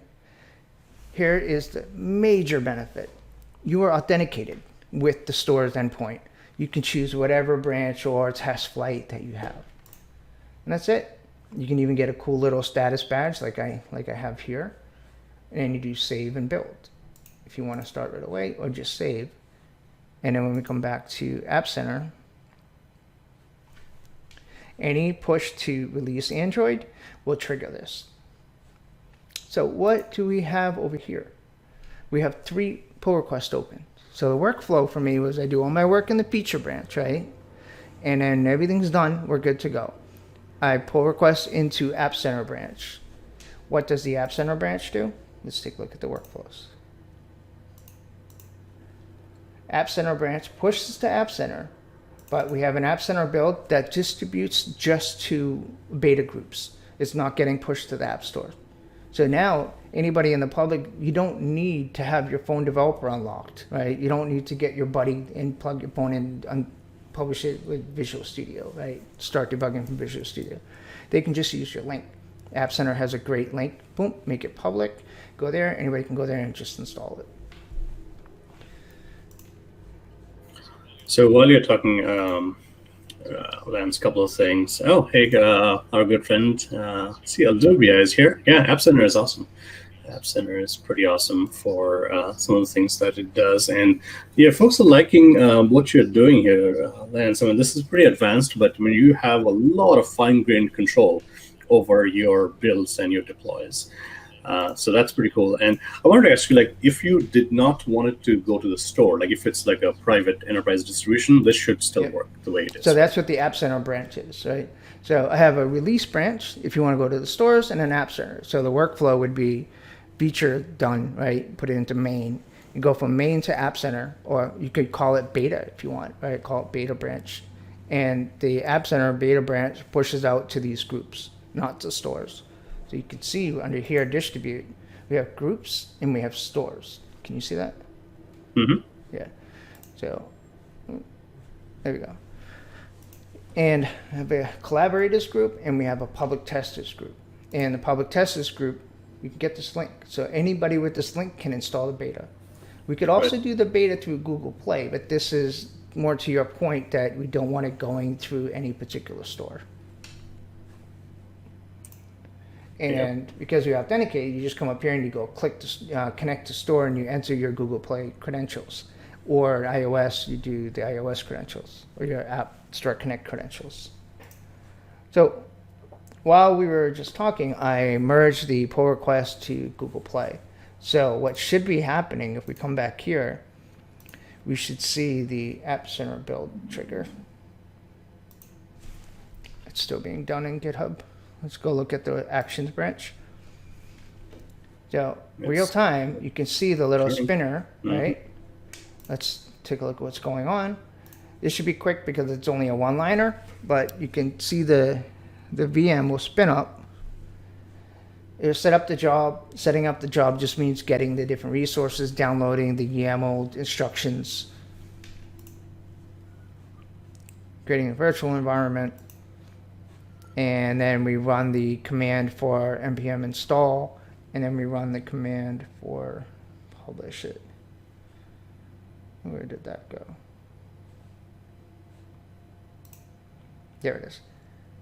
So basically we just ran 2 commands and it's done. We got a green light. Check. Let's go take a look at what's going on up in App Center. So we can see release Android. That's weird. I don't know why I just got dark theme, but that's nice. So we can see that release Android is now triggered, a little busy indicator, and we can open it and see that it's building. And if you want to see what's actually going on, you can click it and you'll get the build output from the machine, just like we do back in GitHub Actions. And when this is done, it's going to get published to Google Play. So all my users, anybody who just installed it, will get an update. Awesome. Yeah, and folks, while you're doing that, Lance, just so you know, well, we had like a little 15-minute buffer in between, so we can take like 5 more minutes to wrap this up, and I think this is all interesting.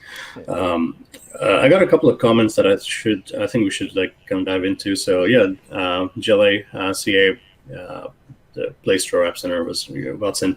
Let's look at this one here, because this is, I think, the reality for most mobile devs. Like we'll talk about Xamarin and Maui, like the UI stack and all the fun stuff we can do in our apps, but the reality is we need to deploy this, we need to build this, we need to keep track of what's going on, and this is hard, and that's why you have these tools.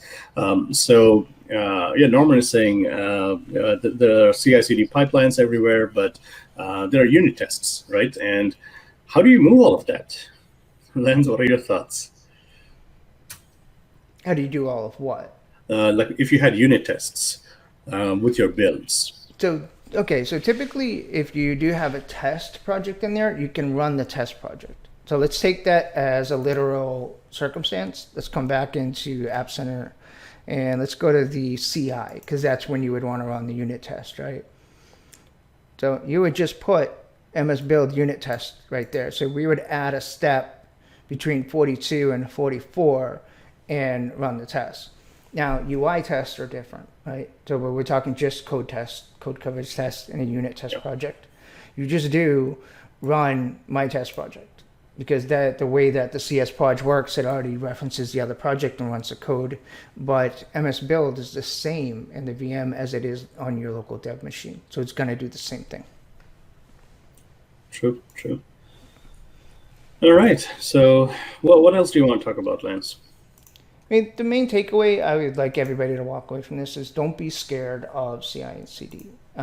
There are situations where you might find that there is no template for what you want to do, but you'll see that people like me and other people in the community have already gone through and figured out the parts that you don't need. So a lot of it can just be copy and paste. And that's the beauty of YAML, is that you can literally go and copy and paste someone's build definition and then fix it for the names of your projects and the names of your variables. Because under the covers, it's the same thing. Good point. Yeah. And use App Center. So use App Center to get your stuff to the store, right? So you can authenticate and get it published to the store. You can also use it for beta releases a lot easier than you can for anything else.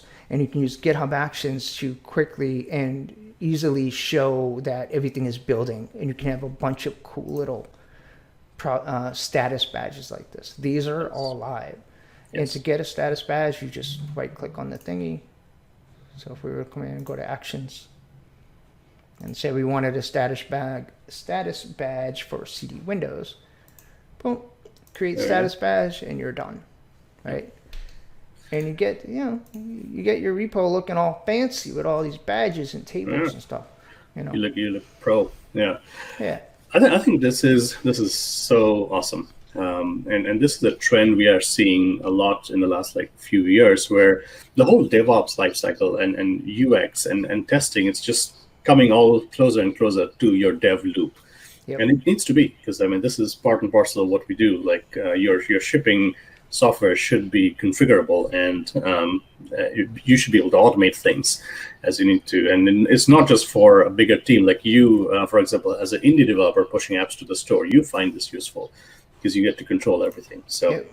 So to finally close it up, that's the last point. It's like our role as developer have evolved drastically in the past 5 or 6 years. Being just a code monkey to being a full like DevOps lifecycle, all of this other stuff has become part of our jobs now. Partially responsible because of the newer tooling, it becomes easier, and you don't need a full-time job just to do that, like another position. But at the same time, you do need them, like their job is not at risk. This just makes you getting your stuff to them better and more solid, and you can have a more stable release for your software and less bugs before it gets in their hands. Exactly. Well said. Amen to that. Yep. Yeah, awesome. Well, thank you, Lance, for being inspirational and driving us to kind of do more. This is awesome. So thank you for what you do. Thank you for pushing out apps. Is that app live in the store, by the way? It is, and you can get it just by searching DevReach Companion. You can go to the repo and click on one of those fancy buttons at the bottom of the README. Right, you can get that right from the store, or even cooler. What I recommend everybody try, especially if you're a UWP developer, try this app installer link. So you say, wait a second, why does this look like the Microsoft Store, but it's actually on your Azure Blob Storage? How is that? So this is called an app installer, and you can actually do this as part of your regular UWP build. It gives you the HTML site and the packages. So you can give any user this URL, host it on your own site, and you can install it. Nice. And it comes with automatic build, automatic updates, just like the Microsoft Store. So, very cool. Check this out. Awesome. All right. Well, Lance, thank you. Thank you for being awesome. Yeah. And you got folks in the chat room who are fans of what you're doing. So thank you, and thumbs up. All right, folks, let's do a quick switch over and invite to the stage our next guest here. Hi, hello. Sam. Next speaker, the awesome Veronika Kolesnikova. How are you? I'm great. How are you? I'm good. It's going to be a fun day. I have a bowl of cashews that I've got sitting next to me, so that's my breakfast all the way through lunch. But this is so much fun to kind of talk to passionate folks that we have in the community, and seeing all of you in the chat room. So this is amazing. So Veronika, go ahead and introduce yourself. Where are you right now? What do you do? So currently I am in gloomy Boston, but I'm wearing my Maui t-shirt. There you go. I love the shirt. Feeling like I'm in Hawaii, or at least going to Hawaii. I'm a senior software engineer. I'm currently working at Liberty Mutual in Boston. I mean, currently we're all working from home, but eventually I'll go back to our office in Boston. Yeah. And I'm also twice a Microsoft MVP in AI. I'm super interested in AI. I've been working with Microsoft technologies for quite some time. I like C#, .NET. I like all those cross-platform solutions. That's why I'm a huge fan of Xamarin. And I'm definitely following all the trends there. I'm trying to integrate some cool technologies like augmented reality there and try something new all the time. Yeah, and I can see your passion. I think I see a couple of monkeys and a unicorn in your background. That's awesome. Yes, those are my Xamarin monkeys, and they have a banana. Well, there you go. They're also ready to go to Maui with me. There you go. Yeah. So what we're going to do is we're still flying to Maui. It's a long way off, and after Veronika, we're going to have Dan and Brandon come on, and then we're going to switch up our backgrounds and be all in Maui. Like we have reached, although it's like a year away, but it's so much fun. So I hear you see things beyond just what the reality offers, and you're trying to augment what we see through apps, through apps running on our phones, right? So what is the deal? What's the story with AR on Xamarin? So I actually have a slide deck, so I can talk a little more about. Go ahead and share your screen. Yeah, So definitely. bring it up. Give me a second. And it looks like Norman is already trying the app in the Landstroke, so thank you. Yeah, folks who are new to the Xamarin ecosystem, you may see us kind of gushing over monkeys and bananas, because that's kind of our thing. Oh, yeah, I see your screen. There you go. Okay. Okay, yeah, so I'm old school like that. I have all slide deck, but I feel like it's important to know and understand how it all works and know a little bit of theory before jumping into code. Sure. So we're not talking about like putting on VR headsets. You're going to do this all in the phone itself. Yeah, so I am actually integrating augmented reality into Xamarin application. It can be Xamarin Android, and my demo will showcase Xamarin for Android, or you can do it with Xamarin for iOS or cross-platform solution using Xamarin.Forms.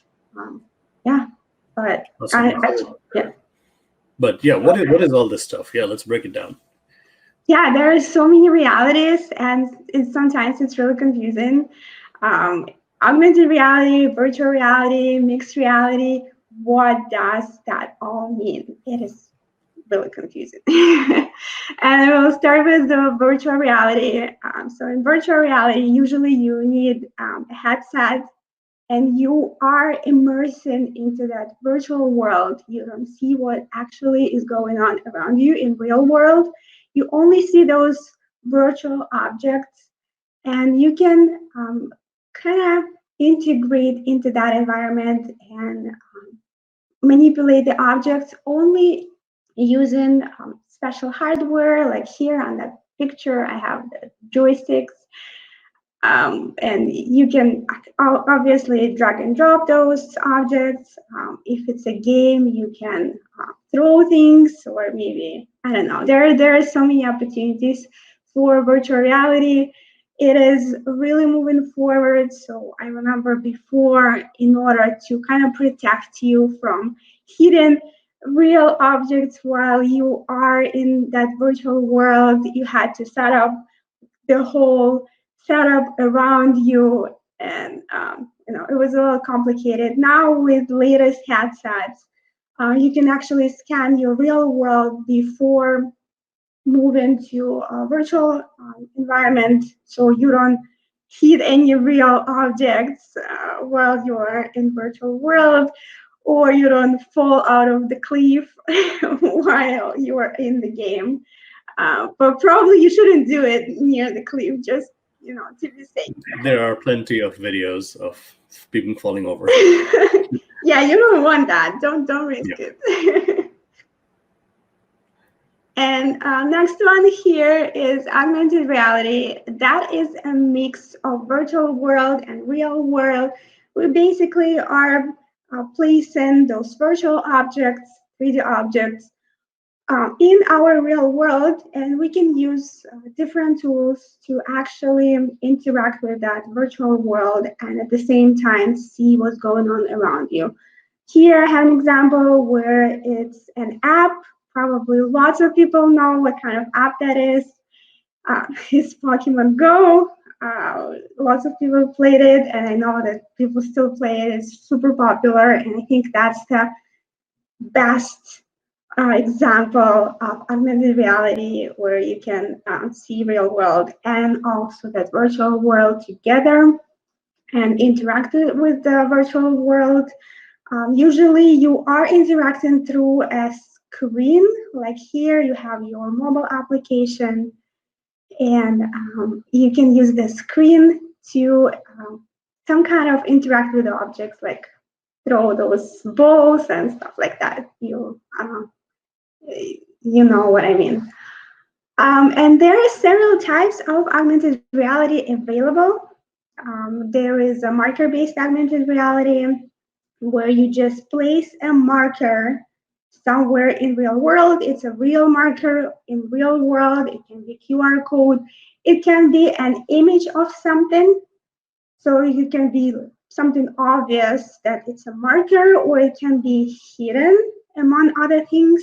But when you are using your phone, for example, and you are scanning the environment, and then you see that object, then on top of that object will, when you find that marker, there will be a virtual 3D object appear on top of that marker, and then you can interact with the object.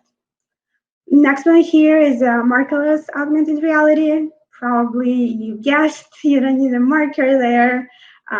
It can be done by using GPS. So you are placing those virtual objects at specific location, or, and I will show it in my demo, where you actually scan the environment around you, and then you store all the data about the environment. So next time when you open your app and you scan that environment, it will recognize it and place that 3D object in that environment. And then you can get some data out of it, you can interact with it, so many options. And next one here is a projection-based augmented reality. I don't think it's super popular, but maybe I'm mistaken, so don't quote me on that. When I think about projection-based augmented reality, I think about those games in mall where you have a projection from ceiling and there are like some kind of fish on the floor. I saw lots of kids playing with those fish. It was fun. I'm not sure if they still do it. I'm not sure if there are any other popular applications of it, but yeah, if anyone knows, that definitely let me know. And the last type here is superimposition-based augmented reality. So that is basically kind of similar to marker-based augmented reality, but we are replacing real objects with virtual objects. And I think a great example of it is IKEA app, where you can just place their furniture. Yes. Yeah, it's a great tool. I really like their application. You can place their furniture in your room and see how it's gonna look. You can scan, real furniture, and then kind of place it in that virtual state. And it's really useful. And then next reality here is mixed reality, and it has so many different definitions, and it can be something as big that the whole combination of all realities between real environment and virtual environment. And you can see I have the graph in the bottom. So it can include augmented reality, augmented virtuality, and then completely virtual environment. But in general, you also need a headset to access mixed reality. But you don't need those joysticks to interact with those virtual objects. You can basically use your hands, use specific gestures. And at the same time, although you're using the headset, it is different from virtual reality. So you see what's going on in real world around you, and also you see those virtual objects on top of it. So here, that's a picture of me a couple of years ago. It is HoloLens 1.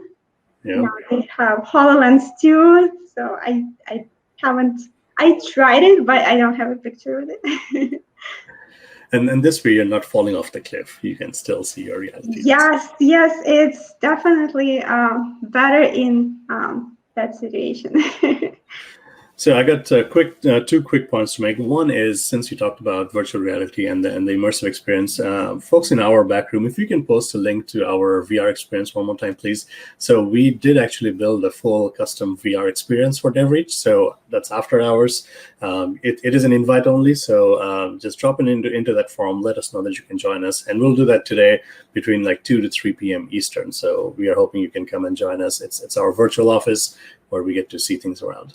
And to your point, Veronica, I think like the reason why Pokemon and things like this are so popular is like you always have your phone. You don't have to strap on a big thing. Like wherever you're in the world, you have your phone, and it's easy to just augment that view. Yeah, definitely. It's really cool to use it on your phone, especially now. Phones are getting more and more powerful. They can process augmented reality faster, and you can create bigger, better applications for mobile. You can also use your web browser or anything else. So augmented reality can be anywhere. It's really cool. Yeah. Okay, I'm sold. What's in this for Xamarin devs? Yeah. Okay. So now I'm gonna move to actual tools that Xamarin developers or any mobile developers can use. And I'll start with ARKit for iOS. So it is important to know all those SDKs and libraries that are available for developers. ARKit is mainly focused on iOS because it's an Apple product and they're all basically focused on their own hardware mostly. And so with ARKit, you can recognize the environment. And with the latest ARKit, they introduced a couple of new cool features like depth API. So you can figure out the depth. So you can use that API for figuring out which object in real world is closer and which one is farther. So when you are placing those virtual objects on top of real world objects, they will look more real. So if it's farther, then it's smaller. If it's closer, then it's bigger. And then when you move around them, they also look more realistic because of it. And it will kind of create like that heat map, so-called. And next one here is location anchors. So if you can use GPS. Remember that GPS location place that anchor, that 3D object in that specific place. And then when your user actually open the app, he or she can see that 3D object. It can be something random like a sphere or something, or it can be something useful, like useful information about machinery or about that place. And it doesn't have to be a 3D object. It can be a 2D object with just some information. Like if you go sightseeing and you want to learn more about that location that you are close to, it can be just a 2D floating kind of type of thing that will tell you more about that location. And then the face tracking support there. So if you have iOS device, especially iPhone, you know that they have those emojis. We all love them. Sometimes we hate them, but mostly we love them. And that's face tracking support. If you use an ARKit, then you will have access to that functionality as well.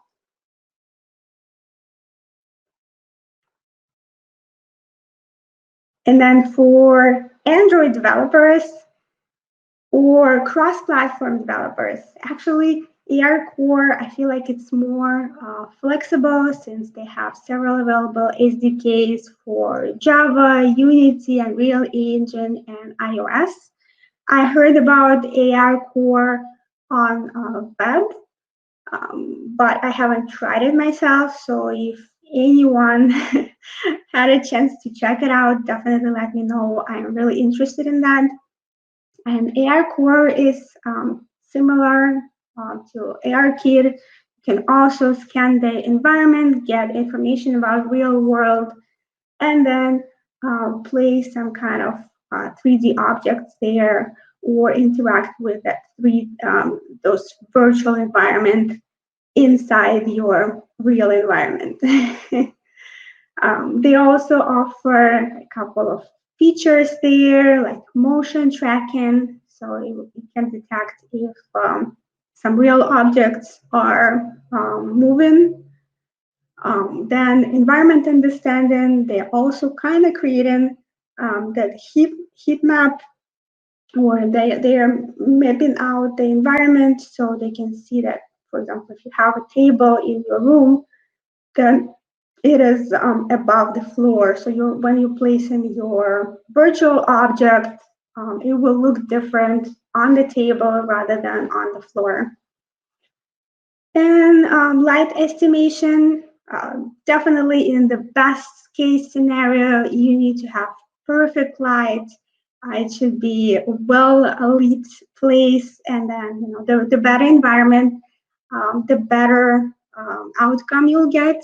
So you will have an opportunity to scan the environment better, get more accurate information, but it doesn't have to be perfect all the time to work.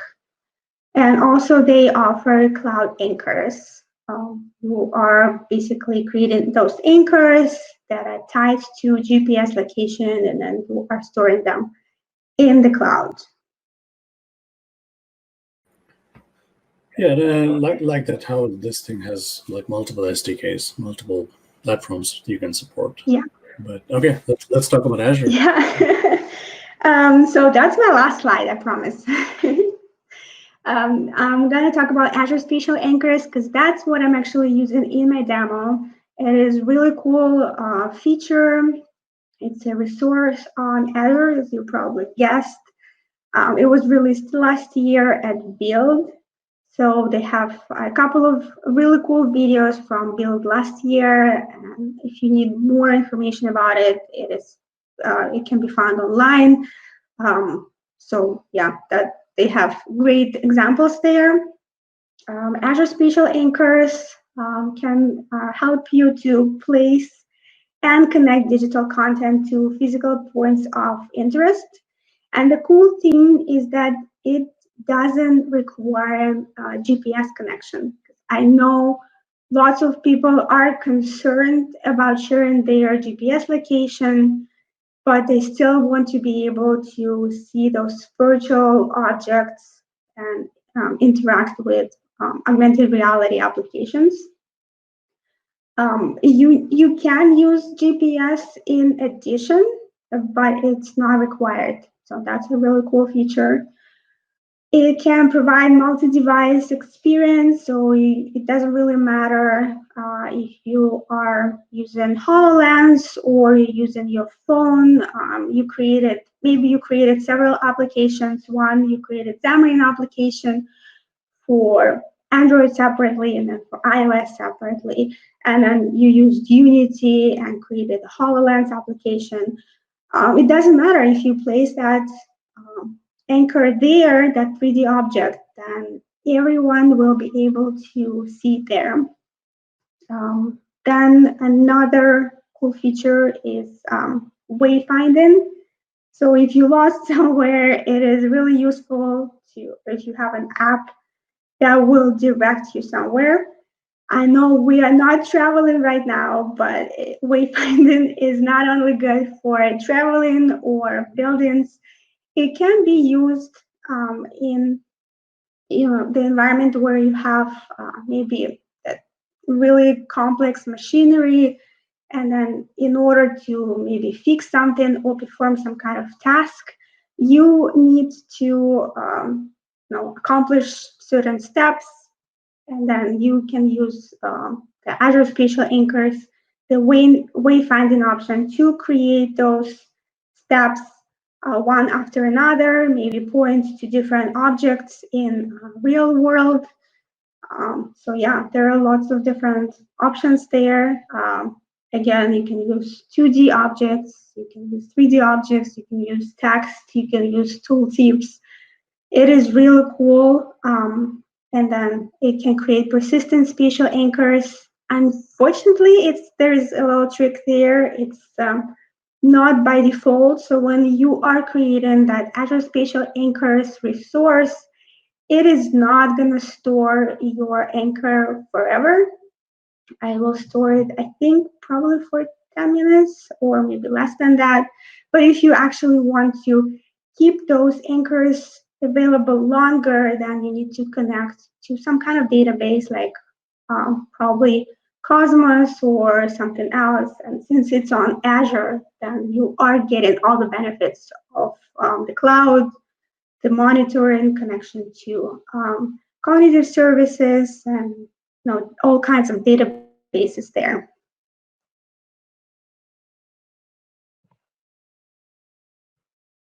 Okay, I guess now is the most exciting part. Bring it on. Yeah. Do we have any questions? No, I mean, we have been answering things here and there. So yeah, go ahead.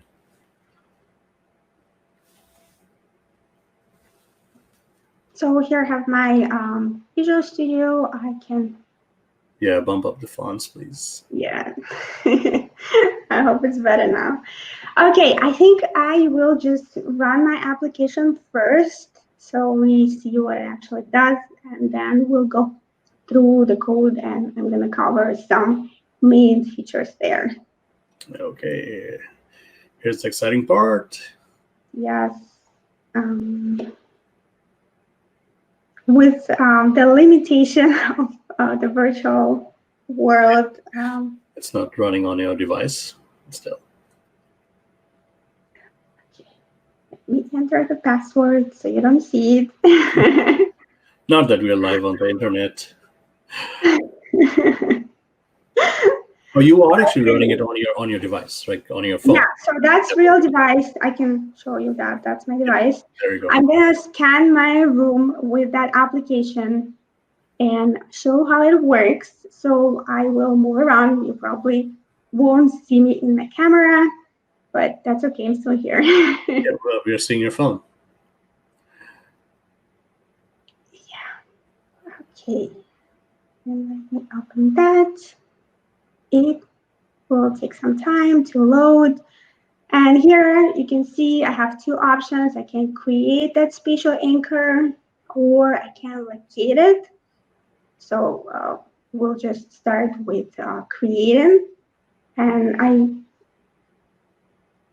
hope you will be able to see it. Yeah. Oh, there you go. Interesting. You have a nice flooring, by the way. Thank you. I cleaned my floor specifically for that. Oh, that's awesome. And you can see it in purple. It's a little hard to see, but scan progress. You are basically scanning the environment around you, so it gets the data about your surroundings, where you are planning to place your virtual object. It might take a couple of minutes, maybe less than that. We're almost done. But so here I have a little boring environment where you have like tables or other things, then it will be more fun. And then you are placing the object. For me, it's just a sphere, but it can be anything. And then you are scanning the object from different sides. And then on top, there is a text that the object was saved with ID 0. So it's saved to that resource.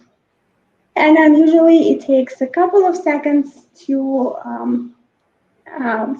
actually save it to the cloud. But then you can locate the same object. So you're scanning the environment, and I'm pretending that I don't know where that anchor is. So I'm going opposite direction. And finally, I found the object. It is exactly where I left it. It has a different color, so I'm just marking that I actually found it, but you don't have to change the color. You can actually add some text or some useful information. And another option, you can locate the anchor by number, or if you assign some kind of ID to that anchor, you can search by ID. Awesome. So when you scan, like it's essentially picked it up, send it over to Azure, and then it is aware of the anchors and Yes. stuff. Okay. Yeah. Let me actually show you where I started. I started in the Azure portal, since it's an Azure Spatial Anchor, and that's the name of the resource. So when you go to the portal, you just search for spatial anchors, and then you are creating that spatial anchors resource.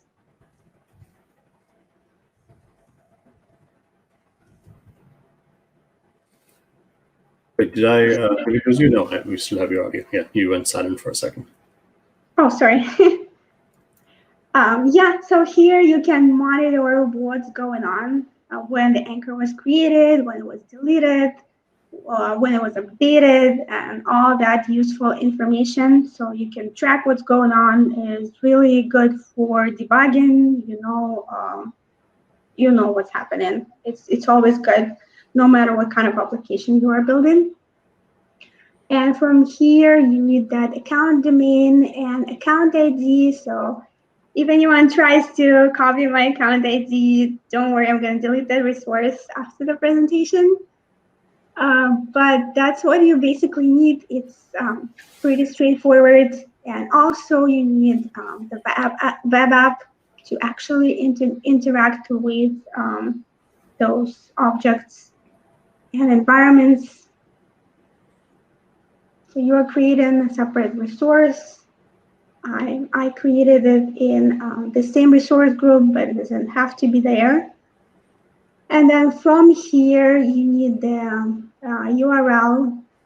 And here you can also monitor all the calls, so when data came in, when it went out, response time, all those cool features of Azure, they are available here. And also, you can access those anchors that you saved, that you store. I actually didn't create the database, but I feel like it's, in most of cases, it's really useful to have a database to actually store the information about the anchors, to store IDs, so it will kind of live longer. But here you can see what anchors you have.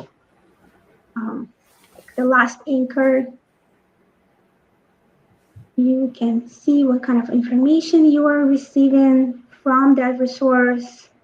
So we have one anchor there right now because I just created it. And that's the response from that resource. So you can see what's happening there. So Veronica, you got some funny kind of ideas from the chat room. Camzone is saying we can attach the mobile device to the Roomba, the vacuums, and that can go around tracking the room and placing the anchors and making sure your kids' rooms are not dirty. And you can also yell at your kids to get things cleaned up. Yeah, that's a really good idea. I like it. So before you go on, like, what do you have installed in Visual Studio to get access to this? Like, there's an SDK for this, right? So yeah, there's actually a bunch of stuff that I need. I'm using, so I'll start with like broad things, like I'm using Visual Studio 2019. I created that sample demo application using Xamarin for Android. It can be, again, I already mentioned it, it can be iOS, it can be cross-platform solution. So I'm really thankful that last year, Xamarin team actually provided great support to me to create that demo. Because the Azure Spatial Anchors, they're super new, and also there are not that many examples for augmented reality applications, especially with Xamarin. But I think they will be huge because phones are getting better and better, and then there are so many opportunities for augmented reality on mobile devices that it will definitely grow bigger. And yeah, about the libraries, what I have here is, let me show you. Yeah. So most important things are those Google AR Core and Google AR Scene.Forms. So that's AR Core basically. So you are using the AR Core with Azure Special Anchors. You're using the AR Core to actually map the room, or is that Azure Special? Yeah, that's AR Core. It's actually Scene.Form. So Scene.Form, it's also part of AR Core. It can scan the room and figure out what objects are there. You can use heat map. You can use all the features of AR Core. But to actually store that information about the virtual object, that anchor that you place, and about the environment that you scan, for that you need the Azure Spatial Anchors resource. Yeah, and I don't know if I'm going to put you in a fix with this, but Eka LiveVio is asking, do you know about pricing with Azure Special Anchors? I am not sure about the pricing. I know. We'll find out. We're not the folks to answer that. Yeah.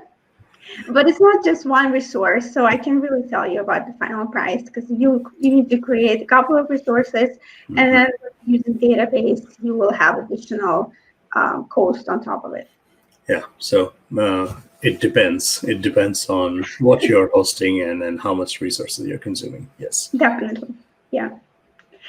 And then what else? Oh yeah, and the spatial anchors. So they have the library that you can use not only for Xamarin applications, but for all kinds of applications where you want to use the spatial anchors.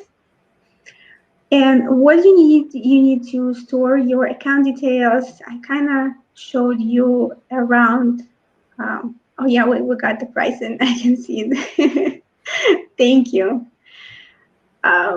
So you need to get some account details, both from the spatial anchors resource and from that web app resource, and store them somewhere safe. And then you can call those resources from your code and interact with them. So there are so many different options to track. And that application is really dynamic. So we need to constantly monitor the environment and see if it's scanned correctly, if the object was placed there, because everything is constantly moving since it's a real world application. It's not like just a static form. It's actually something happening there all the time. And I wish I could tell you that it is really straightforward to work with augmented reality, but it is not. It can't be. It's difficult what you're doing. It is pretty difficult, yeah, especially when you do it for the first and second time. But then later on, as you start learning more about physics of objects and how to place them, because you want it to look realistic. You don't want your users to be so unattracted to it that they feel it's like totally fake and that they don't want to use it. Okay, yeah. So moving to the code. You almost need a little bit of like design aesthetics and a little bit of knowledge on how you model things. Like to me, like this was an eye-opener. So I think like all .NET devs, those of us who have been doing regular .NET stuff for web and desktop and mobile for years and years, I think we should all maybe try to learn some of these newer things, because it just like opens your mind when you do Unity, when you do VR, the things you consider and the things you have to render. It just makes you think about C# in a different way. Yeah, definitely. Yeah. So, okay, moving to the anchors. As you remember, we had two options there: to create an anchor and then to locate the anchor. So here we are creating that anchor. Those are just, the error handling part. But that's the line that actually calls that spatial anchor session and create anchors asynchronously. We are passing the cloud spatial anchor variable there with everything that you scanned. So all your environment and also that 3D object, that virtual object that you placed inside that environment. That's why you don't need GPS. I mean, you can add it, but it's not required. So you only by remembering the whole environment, you can actually achieve that. And there might be some differences. I know that last year during the demo, they showed how they placed that anchor a couple of days before build, and the ground was wet. There were people walking around, so environment was a little different comparing to the time when they actually went back and decided to locate that virtual object, that anchor. It was completely dry, and people definitely were different. So yeah, it was a little different, but it was still recognizable. So Azure Spatial Anchor was able to recognize the environment and place that anchor in the same place where they left it. So that's pretty cool. So yeah, that is what we are doing when we create it. Let me go and show where we actually calling it from. And so here we are basically initializing the session first. So session setup for scene form and scene form, that is part of AR Core. So AR Core will initialize the session, and then we are scanning the environment. And when we get enough information about the environment, then we can place the anchor there, we can set the color there, and then, so here you can see we are passing that the variable, the cloud anchor variable here that we got from scanning the environment, and also from that virtual object. And then we can return some errors, and then if something's going wrong, you probably shouldn't just display it to users, but just store it somewhere in log. And there's also that thread happening.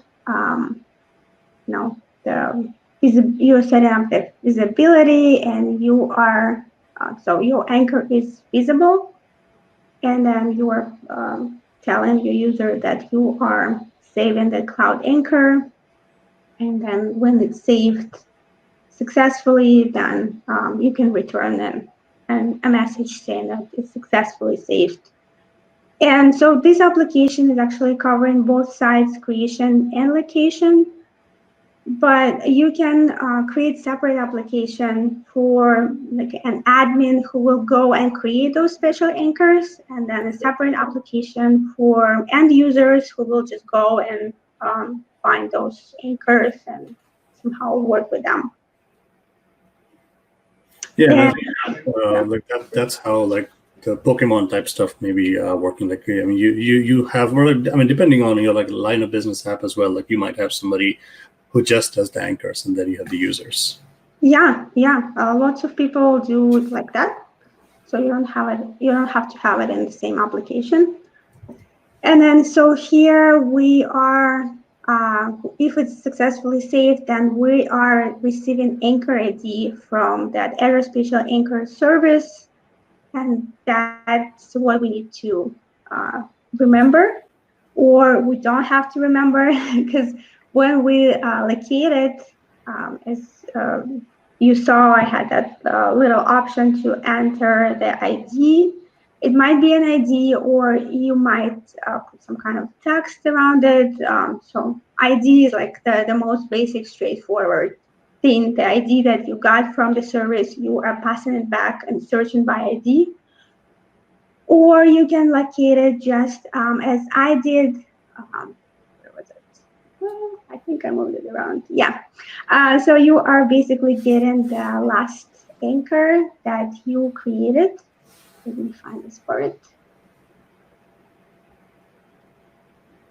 Okay. So yeah, again, locate anchor here. We don't have to find the anchor, so it might be expired. It might be removed if you're not storing it in the database, or it might be removed from the database. But so basically, you are setting up the parent environment there, and so all about environment and all about scanning environment, and actually, that 3D object there that is handled by AR Core. Spatial anchors, they are only handling, that storage and that, the storage of environment, the visual environment, and also storage of anchor placement. Yeah, this is all pretty awesome. And yeah, and I mean, are the docs good? Like, were you able to look around and know where to start? Are they coming along? Yeah, I also wanted to mention that it is important to get your users' permission to use the camera. Of course. That might be tricky. If they don't allow to use the camera, then there is not much you can do with augmented reality. Right. It's like, do you allow JavaScript in your web browser? Without that, yeah, we can't do much at all.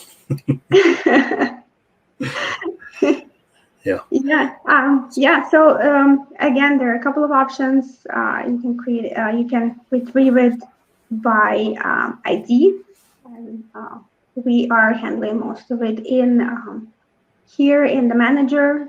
But you can see there are lots of code, so it's not just straightforward. You go and in 10 minutes you create an AR application. There are so many things you need to remember, like even in layout.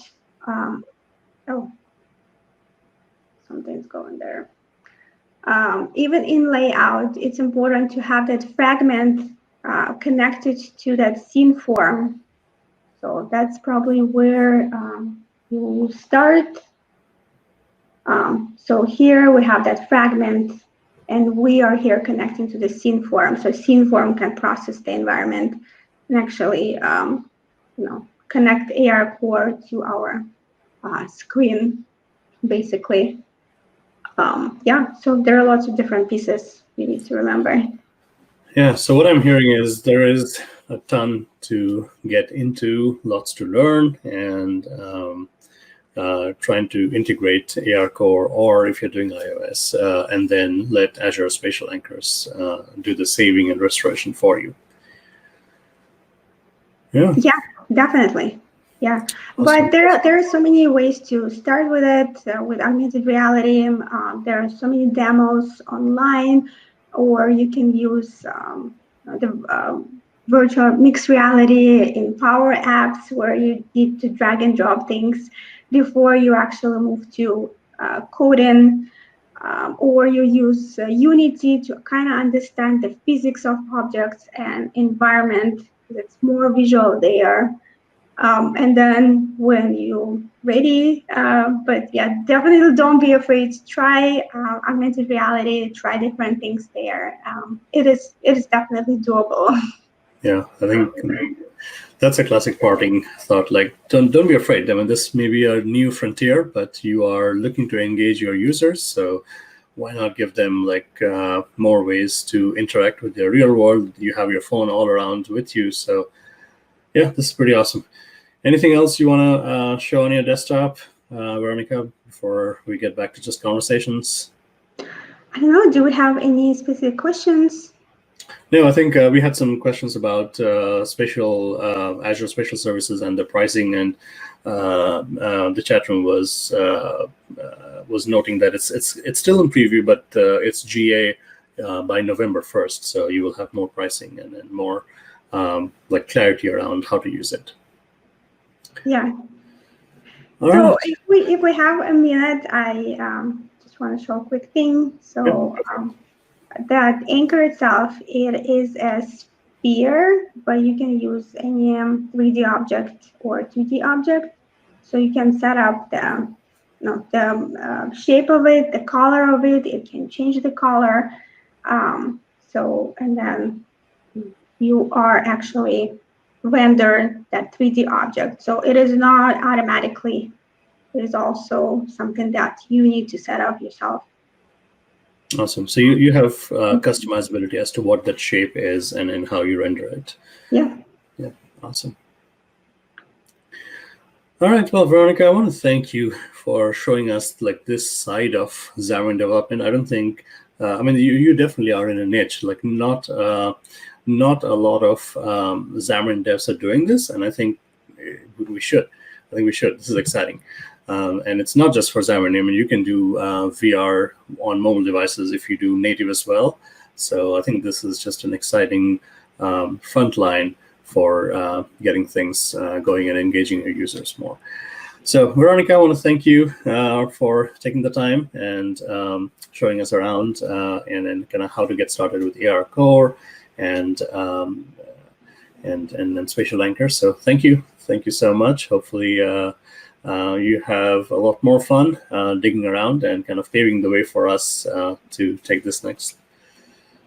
Thank you, Sam. Yeah, and you got fans in the chat room, so thank you all. And yeah, we'll let you go. Hope you have a great day. And let me bring back our MC for the day. Hello, gorgeous. How are you? You're still on mute, Alyssa. There you go. Of course I am. Of course I am. How are you? We are hanging on. So I think so far what we have talked about, much of it is reality. Like you can do stuff with Xamarin right now. But I think we are ready to take the leap into what's coming up next. Now, we are going to talk about things that you can do now, but they're going to just evolve and be so much better in the future. And for doing the honors, here's what I want to do. Bring on my good friend, the awesome Mr. Dan Siegel. How are you, sir? I'm doing well. I hear you. I love your background and I love your shirt. Thank you. So, okay, so you like the Brian obvious, huh? Yeah. I love it. So the two of you come from very different backgrounds, but we are going to talk about design patterns next, right? What does it mean with MVVM and MVU and all the different things you are talking? So why don't I let the two of you start the discussion on design patterns? I'm going to take a 1-minute break, and then we'll come back with the intention that we have reached Maui. Okay? Because we've been 1 minute. We're timing you. All right, 1 minute. All right. I'll come right back. All right. It's nice to meet you, Dan. I don't think we've met in person. You can correct me if I'm wrong. I don't know if we actually. I don't think we actually hung out last year at DevReach. So many people. Well, I think I missed that one because that would be why. I was preggers with the baby. So, and also I'm a JavaScript girl in a .NET world. So yeah, JavaScript is like the one thing I dislike. Like Blazor has kind of given me this new love of web, which like I ran away from because I hated JavaScript and I hated with like the new framework of the week, which I mean, doing JavaScript, you know what I'm talking about. Oh, so you're into Blazor, and I'm assuming based on the rest of the schedule, you might also be into Maui, maybe? Of course I am into Maui. I mean, come on. I mean, I'm just waiting for Dave and the team to like hurry up and give me some bits that we can do something with so we can take Prism and then like go, okay, now it works with Maui. Is there any idea on timeline for that or no? Is it just kind of... I don't know. I mean, it's the COVID year, so timelines just don't matter anymore. I'm just trying to put you on the spot and pin you down and basically make you promise the audience a date, like Dan Siegel said this day. So Well, if I am sponsorable on GitHub, so if someone really wants to like step up and go like to the max, then I'll do it a lot sooner. Just saying. Oh my goodness. So I have bad habits. I like to eat. I like to pay bills every once in a while.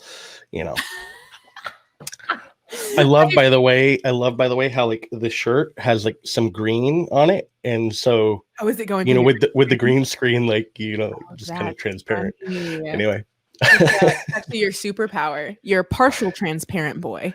Yes, I'm partially invisible.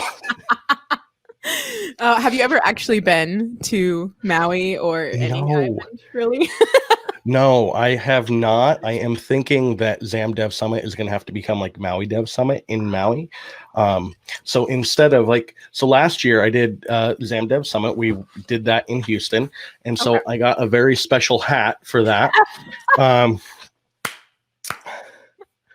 So excellent. Wait, where are you from originally? I'm from San Diego. San Diego. Okay. Yes. I'm from Oklahoma. So like those hats, it's like totally normal. Totally normal. Yeah. In Oklahoma. I'm like, yeah. You just buy them in the normal stores, not the costume stores. Oh, hey Sam. Yeah, Sam totally missed it, but that's okay. That's okay. We are reaching Maui. Okay. Are we? Have we arrived? No, we are going to arrive next November, but I mean, yeah, we can get ready. No. You heard it here first. Dan That's right. promised tomorrow. Oh, okay. Right. Okay. We're going to put some pressure on the Xamarin team, and some of them are here in the chat room. So I haven't even given everybody shell yet. I mean, I've got plenty of people asking for shell. We had to lock. I mean, it's really sad. That's like the one issue on GitHub that we had to lock because people are like, well, what's the status? Why isn't it there yet? And we're like, it's not ready. I don't have the APIs now. Shane, some of that has actually changed more recently. So in the Xamarin.Forms 5 time frame, Shane Shane and I have talked quite a bit on this, and so he kind of has some pieces in there that should unblock us. We should be able to do something, but we have Prism 8 that technically was supposed to go out yesterday, but I forgot, and so it'll probably go out today. Oh. And then I'll think about new features. Well, plus the whole bad habits that you have. The eating. Bad habits, yeah. Definitely the eating. Maybe I should cut back on that one a little bit, but you really got to cut those out. Doing sleeping, Dan. All right, I am going to leave you two at it. Sleeping. I've been watching since Dave started this morning, so I don't know what the sleep is you talk of. Yeah, I don't know. Dan doesn't sleep much. Yeah. No. Wait, San Diego. So that means, what time was that for you? Like 3 hours, 7:30. Like 5 a.m. Alyssa's like, what? Are you broken inside? A little bit. Well, I do also have the problem that the dog likes to wake me up. He starts jumping on me about 4:30 in the morning. Yeah. Wait, to play or to go outside? Yes. I'll take him outside and I'm like, okay, go to the bathroom. And he's like looking at me like, no, it's playtime. I'm like, no, it's 4:30 in the morning. Go back to bed. Awesome. So it looks like we have a few more friends of ours joining in the chat room. Yeah. So good old Ed Charbonneau is here. No, we took out the green from our shirts, Ed. You're good. We dealt with I'm this. starting this movement, and you boys need to get on this movement. It's called Real Screen. Yeah. Real Screen. This is legit. I can rub it. I can touch my glitter. All right. You gotta, if you're going to have a galaxy, Dan, you got to put a real galaxy behind you. Yeah, but I can't have as much fun with, what is over there. Yeah. I can't have as much fun with that. So. All right. So are we ready to get back in the code? Talking through all of that. So, Alyssa, thank you for hanging on. We love you. We'll see our MCs back on in just a bit, but let us dive in. All right, so folks, we are back with the one and only Dan Siegel, and we're going to talk about .NET MAUI. We're going to talk about design patterns and all the fun stuff. And so Dan, go ahead and introduce yourself first, please. Introduce myself. Okay. God, I never this is one of the hardest questions people ask me is like, tell us a little bit about yourself. So obviously my name is Dan Siegel. If you didn't get that from the name badge, where is that there? It's like all reversed. I'm trying to figure out what side is what. So I am a Xamarin consultant. I actually got my start probably, I don't even remember how long ago. It was a long time ago in web. So kind of came from the Linux PHP world, migrated over to .NET and just fell in love with .NET because, why wouldn't you, right? And then, what was 2013, 2014, somewhere in there, I started looking at Xamarin and just fell in love with it. Really wanted to kind of get into the mobile world. And then they came out with this amazing thing called Xamarin.Forms. And I've been doing that ever since. Although I do look back at those early days at Xamarin.Forms 1.0, and I wonder how any of us did anything with it. There are some rough times. Yeah. We've come a long way. Yeah. Oh, it really has. It is so amazing what you can do with Xamarin.Forms now, and never even really touch the platform code. I absolutely love it. Looks like our chat room is having fun. Bald Bearded Builder, hello. And I see our good friend Jay Kudagna as well. Hello, sir. Yeah. All right. So let's dive in, and we're going to talk about design patterns. We're going to talk about what makes sense today, what makes sense tomorrow, how are we opening it up to more developers. And let's start with you. And this is, I think, a time where you and me will kind of do a little bit of a fight. I know we both kind of do this conflicting pattern, but let's kind of stand for each of these design patterns for ourselves. And let's start with MVVM, which is model view model. That's what that's kind of the bread and butter. That's what Xamarin devs are used to doing. And design patterns are open to interpretation, but when it comes to MVVM, I think there are very few people on earth who are more qualified to talk about it than you are, because you are invested in this day in and day out for Prism. So thank you for what you and Brian and everybody else who helps with Prism do. Thank you for running the show for so many XAML and C# based code bases that we all enjoy. So let's go ahead and share your screen if you want to do that, and tell us about MVVM. What is it, and how do Xamarin devs use it? And I'm going to be the devil's advocate, trying to ask you questions that might put you in a spot. We'll see. Okay. Are you ready to share your screen? Yeah, there you go. Sure. I'll share my screen here. And I just love, by the way, I don't know if you noticed this, there's this little demo thing up in the corner. So there's a great extension that is available that gives you a whole presentation mode. So I can have my dark theme and all the settings I love normally, but then I have this obnoxiously large font for sharing. Nice. So you can just turn it off. Love it. This is the first time I get to use it on stream, so this is beautiful. Now, I hope you don't mind. Sorry, just one second. I think in the chat room, Francois Tangre, if I'm reading your name right, you may be tied to Uno platform, so thank you for what you do as well. Oh, Francois, of course he is. Yeah. He's so right. Prism does rock. All right, let's go for it. So I'm going to cheat a little bit. I have this this sample project, and let's take a look real quick at what I have installed. And now this is actually just the basic Xamarin.Forms template, but I've updated Xamarin.Forms because I don't know why on earth they are so far out of date on that. And then I've added a couple of things in here, that some of which you may recognize and some of which you may not recognize. So I'm lazy. So I like to use the Prism Magician because it does a whole bunch of stuff for me. And that's available on the Sponsor Connect site. But then I've got just Prism Dry IOC, and I've got Reactive UI. You've probably heard of that as well. So I always get people asking me, can you use Reactive UI and Prism? The answer is yes. Yes, you can. So I have in here my base view model inherits from reactive object. I've got this little attribute here for view model base. And the Prism Magician will pick that up and do some stuff that we can kind of take a look at. But one thing that you may notice here is I don't have anything at all in this view model base. But when I inherit from view model base, I had this whole constructor, and there's this base services that comes out of nowhere that kind of gets injected in. And, let's just kind of take a look at what we have. So, of course, we're going to have everything that, comes from reactive object.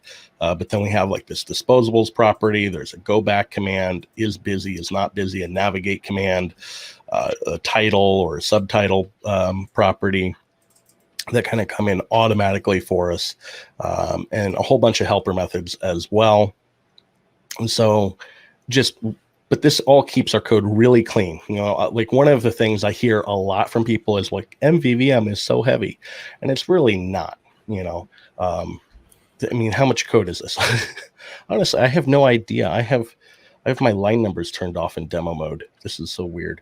Anyway, I think this is where like you get some of the like basic misunderstanding, right? MVVM is a design pattern. Right? You don't have to use it if you don't want it, but I mean, it's baked into Xamarin.Forms. Much of it is. So like start there, and it's ready. So the whole thing is, and this kind of goes into now. MVU makes a lot of sense, and I know you and I had kind of talked about this maybe a week ago or so, where like in Blazor, I keep seeing all of these blog posts about people trying to apply the MVVM design pattern to Blazor, and it doesn't make sense. I mean, I maintain a huge MVVM library, so of course I'm going to be biased for it, but in all the Blazor projects that I'm doing, it doesn't make sense. I won't do it. I tried it, because I've heard people talking about it, but it doesn't make sense. It's not architected right for the MVVM pattern. It really is architected to use the MVU pattern, whereas Xamarin.Forms is architected in a way that makes much more sense to be using MVVM. And we'll just kind of look at our properties here. So if anybody isn't super familiar, now the number one thing here, what is it? Never actually context. There it is. Okay, so you have your binding context, which in Prism we don't manually set. Prism actually does it for us magically behind the scenes when we navigate, but this binding context, yes, at 100% MVVM and Blazor overkill. It's not even just overkill; it's just wrong. But in Xamarin.Forms, it just makes so much sense because you already have this binding context that you're adding to the page. There is a sense of binding, this to whatever you've got going on in your page, in your layout, whatever you happen to have there. And so it makes sense, right? Like you'll notice here that the SAML editor is broken. But besides the fact that this is broken, you'll see that, we have this command, we can bind right to our navigate command. Now, how did that happen, right? Like it just magically happens with the binding engine that comes as part of Xamarin.Forms. So it's architected, like Xamarin.Forms itself is architected for MVVM. Like there is a bias for MVVM. And this is kind of where, I'll take whatever feedback you have on this, but this is where I think that when we look forward to Maui, there's a lot of unknown, right? Like we don't know exactly what Maui is going to look like. We have some ideas of what it's going to look like. If we look at James Clancy's Comet, which the MVU pattern for I'll go into that. Yeah. That definitely gives us a preview of what it could look like, and it does make some sense if that's how you're building the app. But there's just a lot of how do these properties magically kind of come in or go away or whatever? Like, why would you have a binding context on a page if, the page is, really MVU, right? Like, that just wouldn't make sense. Yep. But this just, it's natural, right? Like, you have this binding context, you're going to be binding. So you would want to use an MVVM pattern here. Yeah. So, like, where is Prism right now? Tell us a little bit about, like, so let's back up a step. So you have dependency injection, you have messaging, you have navigation. Some of it you may not quite agree with the way Xamarin.Forms does it, but it's there. So at what point do you advise devs to pick up Prism? Well, I would say pretty early. Even on a small app, I find that it saves so much time because there's so much code that I don't have to do, that I don't have to think about. One of the hardest things that most devs are going to try to deal with is how to separate the view and the view model. Yeah. And that's not an easy task. Like, for years, a lot of people have ask questions about, like, why they can't just inject the navigation service into other services that they're injecting, into their view model. And what it kind of comes down to is, in Xamarin.Forms, navigation is dependent on the page that you're navigating from. So, how do you have that hard requirement and have a proper, have some proper separation between the two.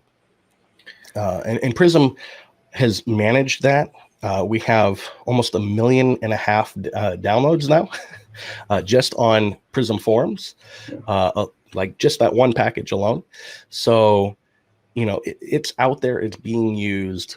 The real question for me is, if you have something that is well vetted, that is being used across so many different applications, and not just like, stupid little apps. Well, I guess, what app is dumb kind of depends on the viewer, but stupid. I'm not calling your apps. I've done some dumb apps. Okay. I've done some dumb apps, but pretty much anything I do during a demo is a dumb app. But at the same time, like, you have large financial institutions that are using this for, critical business lines of application. So, I mean, this is being used in very important applications that can't fail, right? That need to be maintained over time. And, why do you want to take that responsibility? I mean, this has taken me, probably over the last several years, thousands of hours of my free time into Prism, and, thousands of hours of Brian's time, to put into Prism. So are you sure you want to invest that just to build a framework to build an app, right? Like, the whole let me just roll my own never made any sense to me. Yeah, and Norman makes a good point here as well. Like, it's about stability when you're shipping enterprise software, and testability, and separating that out. It's hard to do it all when you're just trying to roll your own. And I also like what you're saying. Like, and I have seen this many a times, where you start out with Xamarin.Forms and you roll with what's in it, but then you're trying to do MVVM. You have the folder structure separated out. Like, I see, like, in your Visual Studio, you have the views and the view models, and whatever else you might have for your models and your data. So we all start out with the right intentions, but then we start binding things together. Like, in our navigation, we're explicitly mentioning the views. We're not using a service, and we're not using DI. So by the time maybe you start looking at an MVVM framework, you already have a bit of a mess on your hands. Yeah, I mean, I've definitely seen quite a bit of it where they have, like, the MVVM pattern, but Xamarin.Forms is actually quite nice in certain respects, right? So, like, if we go into our navigation and we look, we can actually see that this navigation property returns an iNavigation, right? So iNavigation, being an interface, is mockable. So I could drop that into my view model if I wanted to manually create that in my constructor here and set the binding context. So that part is really nice.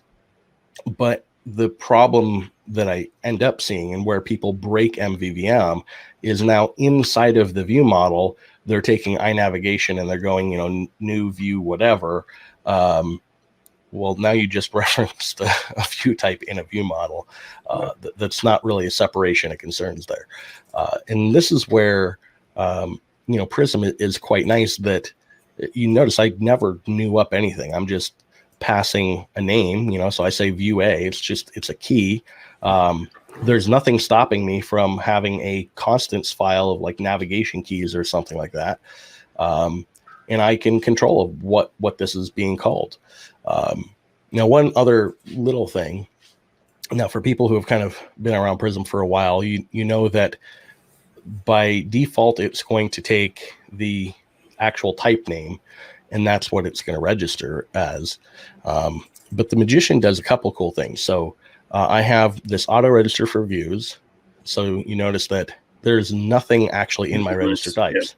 Yeah. This was all done behind the scenes. And then I have this name format provider, and I say camel case with no page suffix. So that way I can have names like main page, but I can just call it main. I don't have to I don't have to do anything crazy. And then I'm going to get camel casing. So it kind of looks more webby, right? Yeah, since we're using a URI syntax. So that's always really nice that you have something that can kind of be abstracted away. There's no correlation between a string and actual page type. Yeah, so let's take a quick minute here. At Larry Liu was asking about what's the M in MVVM, like that's, and I think we got an answer as well. Like it depends a little bit, but how do you tackle that? Like, what's your model? Like, how do you keep it separate?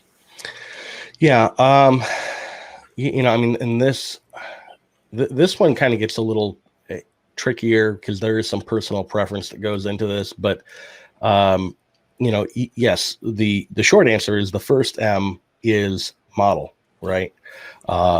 And technically the last M is also model, but it's part of view model. So the way that I see it though is the view model is what the binding context of my actual view is, right? But a model is just, effectively, you could almost think of it like a DTO or data transfer object. You got to be careful here. Like, we are old school .NET people. A lot of people don't know what DTOs were.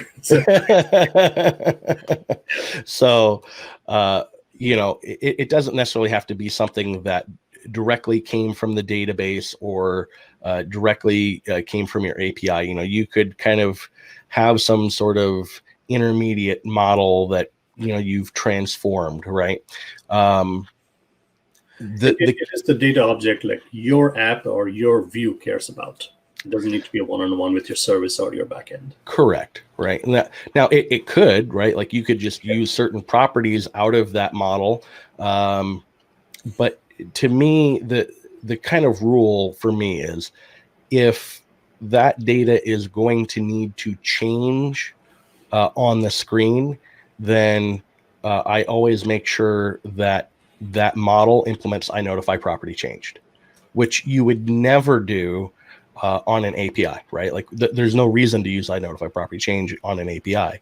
But in my mobile app, I'll just implement iNotify property change the same as I would in a view model, but it's not going to have all the fluff. Like I'm not going to have commands and all this other nonsense.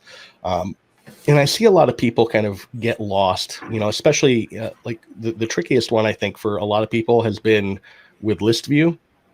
And so in a list view, there's this whole, I'm trying to think how to put it, but there's a confusion that a lot of people have. How do I get to this command that was in my view model, right? Because I'm going to have my navigation service in the view model, but I need a command that I can bind in the cell of my list view.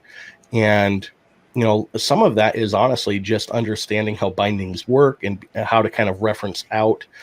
So, having that name of maybe the page or even the list view to grab the parent binding context, your actual view model. And that way you can kind of get to the command a little easier. Instead of trying to like create a sub view model, which is what I see a lot. And that's just crazy and takes up a lot more memory than you should.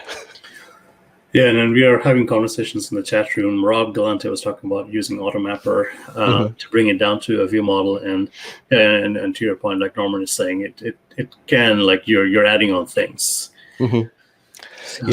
So and this is actually one of the reasons why I've started to use Prism Magician and why I made Prism Magician. So if you don't mind, I'm going to show you. Please. I'm going to show you the folders that you don't normally ever look at, right? In fact, they're hidden in Visual Studio. So if we go into our OBJ folder, you'll notice that there's this little G in here. And then you have this abracadabra generator, this ViewModel base generator. And so the Magician makes use of a couple of things under the hood. So it makes use of FODI, and then it also makes use of the UNO platform's source code generation tool. Mm-hmm. So you notice, obviously, this is a Xamarin.Forms project, but I'm still able to use a tool made by the UNO team. It's not actually bringing UNO itself in, because the UNO team is just awesome in the things that they do for the community. But this kind of comes in and generates all this different code. So there's this initialize that it actually does. So you'll notice that some things that it does that you would probably not do is, like, Prism application has a initialize that it uses, but I actually call the initialize component that gets generated by Xamarin.Forms, I call that first. That way, your XAML, everything has already been initialized. You don't need to add it anywhere. And then it does like all the base initialization, and then it also sets up a log listener for Xamarin.Forms. So, like, if you had any kind of binding that didn't work or something like that, a lot of people don't realize that Xamarin.Forms does technically have an internal logger, and it will report that type of stuff. So this actually sets that up. So, like, if you had a console logger or something like that, it'll end up down in the console down here. And, that's actually what we see is this log listener handler. You have going right to the console there. And then there's a few other things that it does as well. You got the registrations in here. So all this gets done for you automatically. So it's just a lot of little things that you don't have to do, right? Like, this is just generated for me. The tedious stuff is done for me. I've got this base services that got generated. And so you see in here, I have, obviously, some noise on these code generated attributes that I add, but you have the event aggregator, I have the dialogue service, I have the page dialogue service. So there are two different types of ways that we can actually do dialogues in Prism, which is kind of nice. So you get that system kind of dialogue, or you can do something that's totally custom. It's literally just the Xamarin.Forms view that you do. So it still follows the whole MVVM pattern. You have now full control over the look, the feel, what it does, all the business logic, everything. You have the navigation service, so all that kind of gets done automatically for you. Nice. Okay, so we got like 3 more minutes, and we want to switch over and talk about MVU as well. But the last thing maybe we want to highlight is, Larry Liu was asking about code behinds, and this is where you have the purist versus like maybe the pragmatist view at times. So Larry Liu, like, if you are doing MVVM right, then your code behind file should not have too many event handlers. Like, in fact, not at all. In fact, some might argue you don't even need a code behind file. But again, the reality is, I think a lot of us start out doing that way. And I mean, .NET and Xamarin.Forms has come a long way. So you don't have the memory leaks all over the place. Yeah. So, I mean, that's where I stand. Like, it's okay. And it's like pain-driven development. You take it out when it's causing you pain. The biggest thing is when you have that code behind, there's no separation, right? So how do you independently test things going on? And that becomes a little bit trickier to do. It's much nicer when you're following the MVVM pattern. You have the standalone class that you can unit test, each individual thing, and you can make sure that it's doing exactly what you want. Does your command do what it should? Do different event handlers that you have inside there, are they triggering the way that they should? Without worrying about the UI. Like blame the Xamarin team for bugs in Xamarin.Forms. That's what I say. All right, so why don't we switch gears here? If folks in our back rooms, if you can swap out Dan with my desktop here, please. So I can take over and try showing a little bit of MVU. All right.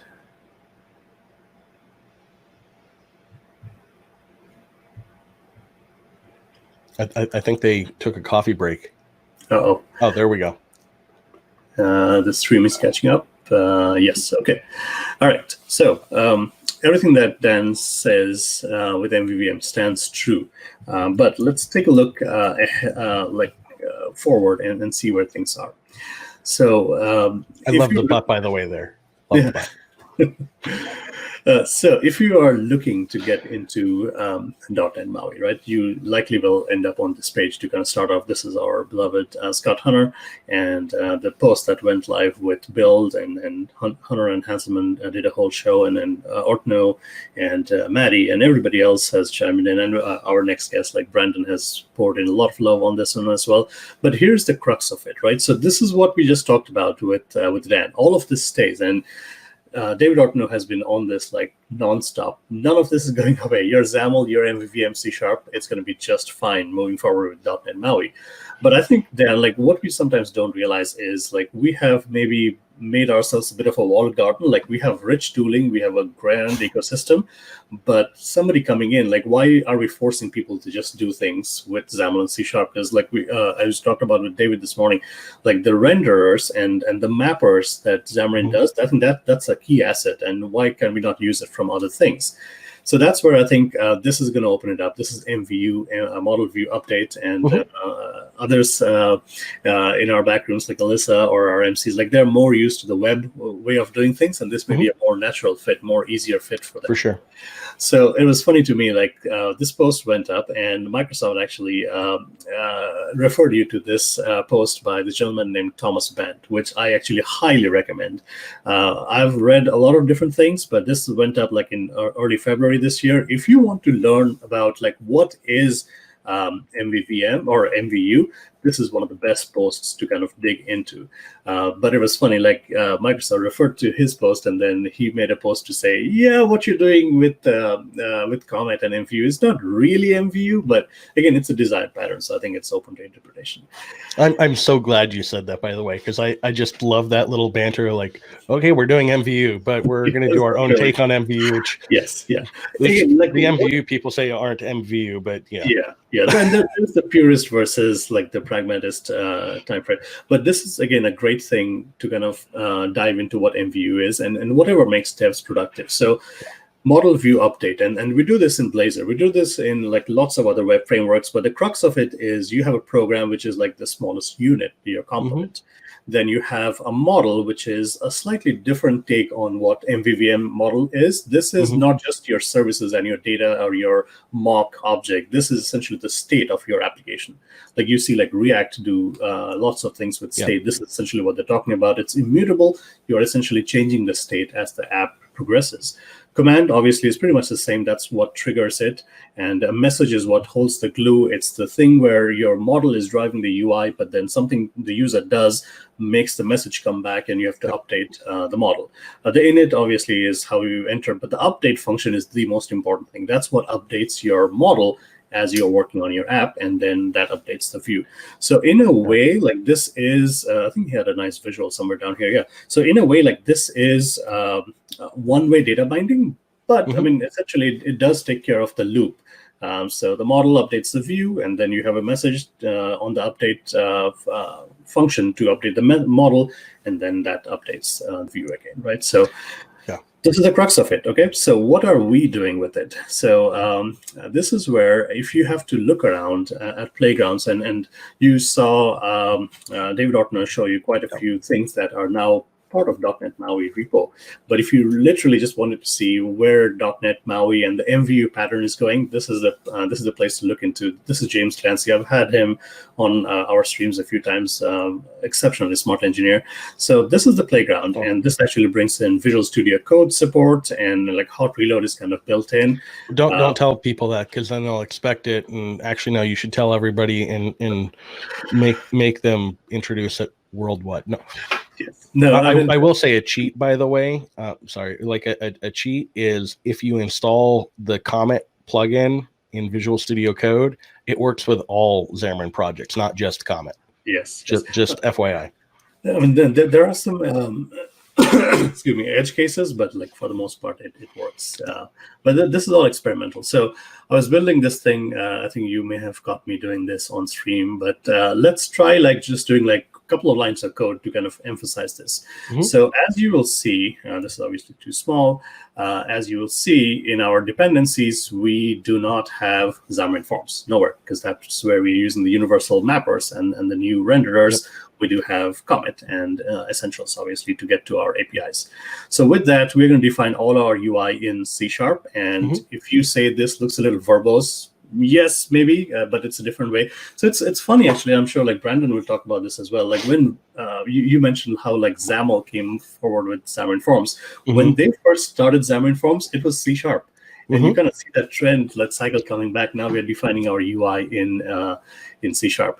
Yeah, well, I think a lot of people have come in to Xamarin that weren't around in the early days, and so they don't understand why the community jumped away from C# to begin with. So at this point, I just say good, let them. You know, I got other things to do. You know, I mean, it is a design pattern, so I think like whatever sticks will stick, and if something is not a natural fit, I mean, devs will not do it. So let me show you what this does exactly with that update loop in MVU. So I'm building like a super simple login screen, right? And I see chat go. So let me get back to chat in just a second. So so coming from Xamarin.Forms, like the view, this is essentially the view function in MVU, and the V stack is essentially a vertical stack, just like what we do in Xamarin.Forms, and H stack is a horizontal stack. There is also a Z stack, which completely confused me. So I just probably am doing the wrong thing. Well, you got to think X, Y, and Z axis. So like you're stacking things, you know. Yeah, that way. Yeah, I'm probably not good enough to do that. So let me. I think maybe a better way is to think of it like a layer, right? So you're just like you're layering one thing on top of another.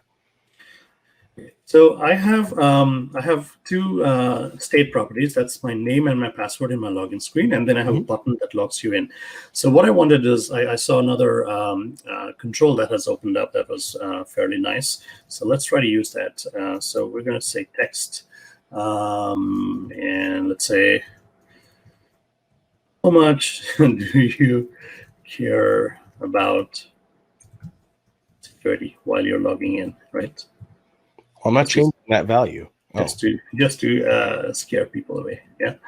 All right. So here, let's use this thing called the slider, which is a new control. And I think you can just give it the security value. But no, actually, it has an API. Yeah, it does all of this thing. And so let's specify. So this is my value. So it's bound to that security value float. And I think... I think it's like a from. So like this is where you're stepping. Your limits, yeah. Yep.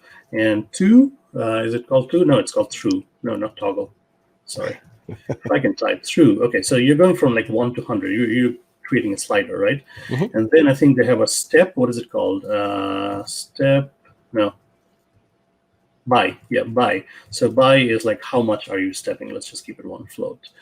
And let's actually display this. So we're going to do another text, and this is where we're using a lot of like delegate functions, which is fun, and maybe it makes things a little like less readable, but it's so concise.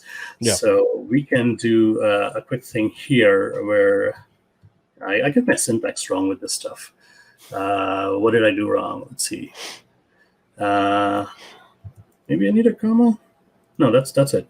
All right. So this is like kind of your thing of how brave are you, right? Is that how we do it? Yeah. And then we can refer to this as the security value. Do I need to do the value? Yeah, I think so. Is that it? Is it accepting? Yeah. it? So for the state, for that little state object there, you have to always do dot value to get to whatever the generic type is. Yes. Let's give it a little bit of padding so it shows up. So, and then you also don't have to, you don't have to make that a state necessarily. So like you have, like I'm trying to remember what Clancy called it, but there's some base class that he has because he introduced something like iNotify property read in addition to iNotify property changed, to kind of do that. So you could just, if you had a model that had properties like remember me, name value, password value, security value, and it implemented all of that, then you wouldn't have to use that state. Yep, exactly. Oh, actually, I do have it working. And folks in the chat room, Rob Glante is saying Flutter does the same thing. Yes, this is actually. So a little history. So I don't know if folks know about Fabulous. So if you wanted to do functional, this was the F# way of trying to bring that F# love into Xamarin. I never felt like it was a fit. Right? Like the Xamarin.Forms tooling is never kind of was geared towards doing functional, maybe, but I think some of it is heavily inspired from what we are seeing here. And yeah, you're right. Like Flutter does the same thing.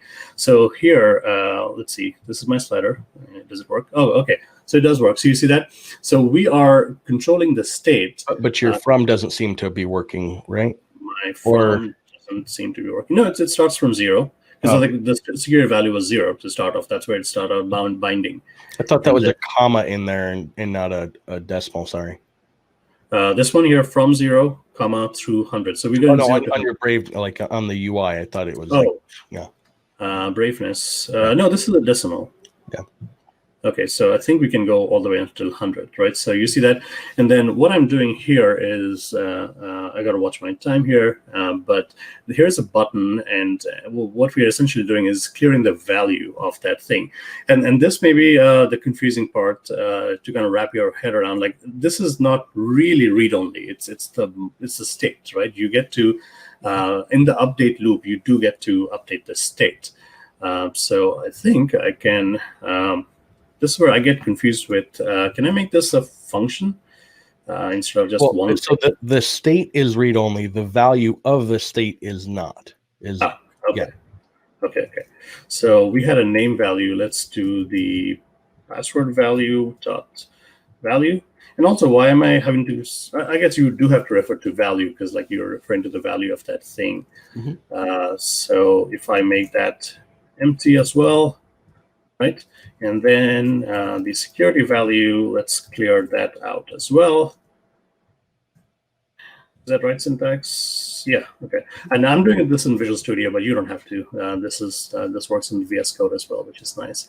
So if I run this again, and we have the simulator waiting.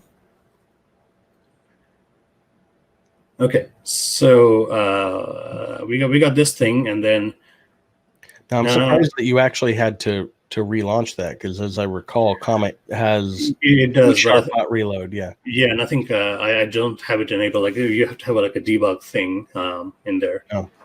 But let me see if I hit login. Oh, it actually did work, but the remember me isn't working. But you saw what happened, right? When I hit the login button, essentially we are changing the state. And if I can get rid of this guy. Yeah, so we are changing the state of the name, the password. Like, I mean, this is kind of faking like a logging screen. So when you hit login, we wipe out the things, and the slider goes all the way back to 0. So this is kind of like a very tight-knit like MVU loop where you kind of start seeing how parts of the application UI can be driven by the state of the UI that is being touched by the model or other parts of the app itself. So yeah. So what are your thoughts on MVU? What are my thoughts on MVU? Well, I think that there is a place for it. And like certainly with how Comet is architected, I mean, it's architected for MVU, right? Like, and there's a lot to love about Comet. I actually did just kind of an experiment of my own where I took some of the goodness that we love about Prism, the ability to have kind of URI based navigation, to have that dependency injection, and kind of laid that on top of Comet. And there are some little things that you have to do a little differently for dependency injection, where we're not necessarily injecting things directly into the constructor, but we may do some property injection. So that actually got really fun. I'll just throw that one out there. But I think that there's a place. For me, I look at it as we're still a year away from .NET MAUI, and a lot can happen between now and then. I mean, if you look at the MVP summit, where they first kind of talked to the MVPs about what the plans were, even kind of before build, and just from there to build, a lot changed. And then from build to now, a lot has changed. Everything from timelines. So I just, for me, like I like some of it, but my fear is looking at how people build their apps today, and then looking at that, that I just don't see that being readable for people. And it's so tightly coupled between your business logic and your UI. So I'll mention a couple of things. Like in terms of just building out the UI, I know we are kind of running into Brandon's time here, but like take a look at this video where James is kind of building out a credit card screen, and this looks beautiful. It's so fluid. Just the iteration is so quick. But like Norman in the chat room is saying, it gets a little messy, and I totally get it, because like when I start building out things, I have to look up things a lot. Part of it maybe is just like documentation isn't there, but it's a little verbose and gets a little messy and how you can have that separation of concerns. So there's also a certain sense of people being able to properly componentize things, and like for Prism, I think most Prism developers kind of get that a little bit better. I know Norman definitely does, because like he has been on Prism modules since like day one. I think he's already on Prism regions, which I didn't even talk about today. But for people who kind of understand like this modularity concept and building like these tight components, it just like that will work. But if you're just doing monstrous views, man, I don't know how that works. I don't know how that works. Two last things I want to mention before we end this section here. So one thing is, while David was speaking, they're talking about Blazor. So this actually, Comet actually does have a target. So you can use Blazor apps as a thing.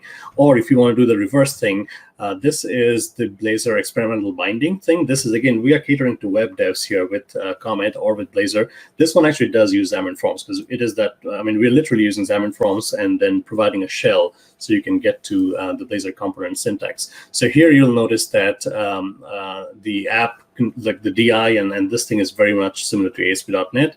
And what I'm doing here is I have a post, so I'm fetching some data from just a service, which, hang on, let me see. There is a constants file here somewhere. So I'm pointing to a JSON endpoint, and I have a fetch. This is my HTTP client, goes to that endpoint, gets it, deserializes it back. And then I have a Razor view, which is essentially just this. So this is interesting. This almost looks like XAML, but it's actually not, because we are building the visual tree. We are using the Razor component model. So you see the at signs, you see the server side. There is no server side. There is no WASM here. And then in my I have to say, I still feel so dirty with I know. like Blazor bindings for Xamarin. But keep in mind, like, this is not for you and me. Like, this is to get the Blazor devs to come and build native apps. So in here, like, we are going out to fetch it, and then I have a thing where I actually loop through that. So if I run this thing, like, it will look just like Xamarin.Forms, and this will cater to like iOS or Android like UI, because it is Xamarin.Forms under the covers. So I think, like, it's just more options, more ways of figuring things out. And like you said, Dan, like, all of this is, and this comes back in Latin, which is fun. All of this is experimental, and it's great that we have these choices and we are figuring it out as a community. Like, how do we want to write Xamarin.Forms going forward? So it's like XAML and C# will always be there. In our back rooms, why don't we get our My Desktop down, and so we can just talk for the last minute. So we will always have XAML and C# and the MVVM way of doing things. It is just more options. Like, what else can we bring to the table? Mm-hmm. Definitely. Yeah. All right. So Dan, I want to thank you so much for being here, sharing your MVVM passion, and thank you for what you do for Prism. I know. Thank you for having me. Lots of people all around the world who are thankful for what you bring to the table. So, yeah, thank you. All right, we'll see you All later. right, folks. Yeah, thank you. So let us bring on our next speaker. Hello. Hey, Sam. Hello. Yeah, audio good. So we can hear you perfect. So, Brandon Awesome. Minnick. Hello, sir. How are you? Oh, I'm doing well. Oh, man. Yeah, I was just listening to your chat, and the good news is that you covered a couple of things that we'll be talking about in my session with .NET MAUI and Comet, and so that'll give us some more time we can jump a little deeper into the code. You're the cherry on the top. You get to wrap things all up for us and tell us what the future looks like. So go ahead and introduce yourself, please, first. Oh, sure. Yeah, my name is Brandon Minnick. I currently work at Microsoft as a developer advocate, and I made my way to Microsoft because I used to work at Xamarin. So I've been, was a Xamarin employee back in the day before Microsoft acquired us, and have been doing Xamarin stuff for 5-6 years now, with a couple apps in the App Store, and yeah, I just love it, and it's really exciting, all these new changes that are coming, and because well, spoiler alert, but my session's all about creating UIs in C#. And so when we start talking about things like MVU and .NET MAUI and how this can change and evolve Xamarin towards more C# and fluent UIs, I am so excited. So yeah, I can't wait to dive into all of it today and share it with the world.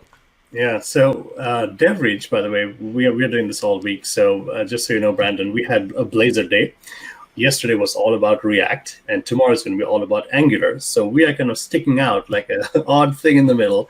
And I keep getting dinged on because I'm old, and apparently I write XAML that I can read. So yeah, so Ed, we are catering to all of you new kids, okay? XAML doesn't need to be hard, and we can do things what makes sense. Right, so yeah, Brandon. So Brandon is actually in the West Coast, so that's one of the reasons why he's not Dan Siegel, that he's up at 4 a.m. like any normal person would be. So we wanted to have you on last and kind of close out the day nicely. So Much appreciated. Is it ready for you to share your desktop? Let's bring you on. Yeah, and let me know when you can see it. I've only got there you one go. monitor, so Yeah. All right. Awesome. Well, thanks again, Sam. And like I mentioned, both Dan and Sam covered a couple of things that I'd planned on spending some time talking about today, but I'm glad you did, because we only have 45 minutes, and I was actually worried that we wouldn't be able to get into the code enough. So I think that'll should give us a little bit more time to dive a little deeper into the code. But yes, today's session is all about creating Xamarin.Forms UIs in C#, and with a little sneak peek about kind of what's coming in the future towards the end of the presentation. And before we get going, I do want to mention that this talk is not about disparaging XAML, because XAML is a totally valid way of creating your UIs in Xamarin.Forms. And if you have an app that's completely done, or its UI is completely done in XAML, great, keep it. If it's successful, if you enjoy it, awesome. But I wanted to take this time to shine a spotlight on the way I create my apps, which is all in C#. I don't use XAML. It's not that I have anything against XAML, but when I joined Xamarin, when I started working at Xamarin, Xamarin.Forms was not really a thing yet. And the whole value prop of Xamarin was, let's create iOS and Android apps in C#. And I said, great, because I know C# and I don't want to have to learn Objective-C or Java, or now it's Swift and Kotlin. And so when Xamarin.Forms became a new product that we created at Xamarin, like you mentioned earlier, Sam, it was initially C# first. There was no XAML. And because I was already doing everything in C# and had never used XAML before, I just kind of continued down my C# path. And yeah, over the years, I think I know XAML has become the most popular way of creating Xamarin.Forms UIs. We'll jump into that later. But I wanted to share this because I've literally met people that didn't know that you didn't have to use XAML for Xamarin.Forms. It's become almost so common. Yes. Yeah, it's become so common. It's almost become the default. And so, let's jump into it. There will be, and there are, 2 links at the bottom of just about every slide today. On the bottom left, this is my Twitter handle. If you have any questions, feel free to shoot me a tweet, or maybe you want to follow up and we can dive deeper. My direct messages are always open if you want to chat about anything Xamarin or C#. Love this stuff. And on the bottom right, this is a web page I put together for us for today's session. This way you don't have to worry about memorizing anything. You can just go to this link. So make sure to take a screenshot or bookmark it. Yeah, we'll post it in chat. So beautiful, even better. And yeah, if you have friends who couldn't make it today, this is where you can find the slides. This is where you can find a recording of this session. This is where you can also find all the links that, if you want to learn more about how to do this, I have links to help you learn more, as well as everything we're doing today, or all the code we're doing today, is all open source. And I have links to all of those apps on GitHub as well. So let's jump into it. And I want to start by explaining that, yes, we're talking about Xamarin.Forms C# today. Yes, we've mentioned a lot about XAML, but there's a bunch of different Xamarin.Forms UI options, and I know a lot of these aren't known, so I want to share them with the world because some might surprise you. Obviously, there's XAML, like we mentioned a minute ago. XAML is the most popular way to create Xamarin.Forms UIs, and honestly, I see this as a self-fulfilling prophecy. The reason why XAML is the most popular, because most of the tutorials teach XAML. Back when I worked at Xamarin, all of our docs for Xamarin.Forms were in XAML. We had a cool thing called Xamarin University, which was live online lectures, which it's funny now that I say that in 2020, it seems very normal, but don't bring back the hurt. I think a lot of us used to teach person who loves Xamarin University. Yeah, Xamarin University was great. You could sign up to take classes. You would have a live instructor, and we had instructors all around the world. We had instructors in Australia and Africa and North America and Europe, and but yeah, all those classes were also taught in XAML. So it's no surprise to me that XAML became the most popular, because if you were looking to learn about Xamarin.Forms, then pretty much all of your material is going to be in XAML, and that's pretty true still today, although I will say Microsoft has done a really good job of giving us both XAML and C# samples in the docs. But yes, XAML is the most popular. And then you're right, if you have done any WPF, WinForms, web forms, it's just a natural thing that you get drawn to. And all of the demos or the docs kind of point you that way.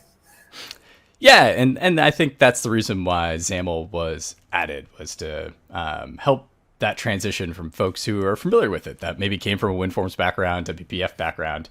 And yeah, that's also a reason I think why I don't use it, because I never did WinForms. I never did WPF. I did a little bit of web. So I'm familiar with the HTML kind of syntax, but yeah, I had no horse in the race when having to choose, because, well, I'd never done XAML before. But anyways, you can also use CSS. This is probably the most unknown or best kept secret that we have in Xamarin.Forms, is that we have the option to use CSS. So if you are familiar with CSS, if you're maybe a web developer coming to Xamarin.Forms, or maybe you have somebody on your team who is the designer that's creating all the UIs, and they know CSS, but they don't know C#, they don't know XAML, they don't know all the other things required for Xamarin. This is also something you can take advantage of.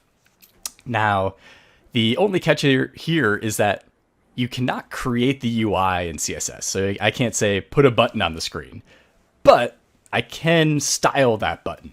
And so just like with web development, HTML, and CSS, you'll still need to create the UI in one of the other options that we're talking about today. But yeah, you can totally use CSS if you're comfortable with that and you have that background. That is such a great point to make. And again, like what Dan and me were talking about, like we are old for the end of the time. So I remember like years back when it was actually Miguel, he was at the summit showing us CSS to be able to style XAML for the first time. And people cringed, like, why would we do that? You don't have to, no one's forcing it. I actually like it because and if you have a mobile app, you can share some styles. So why not? Yeah, and exactly. That's I did find that ironic too when the announcement happened. Everybody was like, why is Xamarin.Forms doing this? You've ruined Xamarin.Forms. It's like, hey, everybody, this is just an option. Yeah. If you don't want to use it, you don't have to. So if you do, yeah, like Sam said, you could even share some styles between your mobile app and your website, which is crazy to say out loud. Blazor mobile bindings. This is a cool experimental framework that we created. Well, I say Microsoft created. People smarter than me at Microsoft created about a year ago, and it essentially uses the Blazor syntax to combine with Xamarin.Forms XAML, and allows you to create your Xamarin.Forms UI. So if you are familiar with Blazor and you prefer this paradigm, then this is also a great option. So, I mean, just looking at the code here, you'll see that this XAML looks and should feel really familiar because it is. It's the same Xamarin.Forms XAML. But if you know Blazor, you know that you can then also just say @code and then add in essentially what you would call the code behind right here into the same file. So this is a experimental framework. If you haven't heard of this experimental tag before with Microsoft, it means that it's an experiment. This is a cool project that one of our smart engineers, Elon, created, and we just want to see what everybody thinks. And experimental means basically we're doing a first cut. You're getting some alpha bits. We want you to try it out. Let us know if you like it. And if it gets enough traction, then we'll bring it into the Microsoft ecosystem and make it a full-fledged product. Yeah, if I think it doesn't, a lot of people would like to see this to fruition. This is nice. Yeah. And I do want to give that the word of caution though with experimental. If it doesn't catch on, if everybody comes back and says, well, this is dumb, I would never use this, and I hope you don't. I think this is a really cool idea as well, Sam. But yeah, experimental means we also have the right to walk away from it. So the good news is it is open source. Anybody can take it and run with it if we don't. But I would not recommend building an app and pushing it to the app stores using Blazor mobile bindings while the experimental tag is on.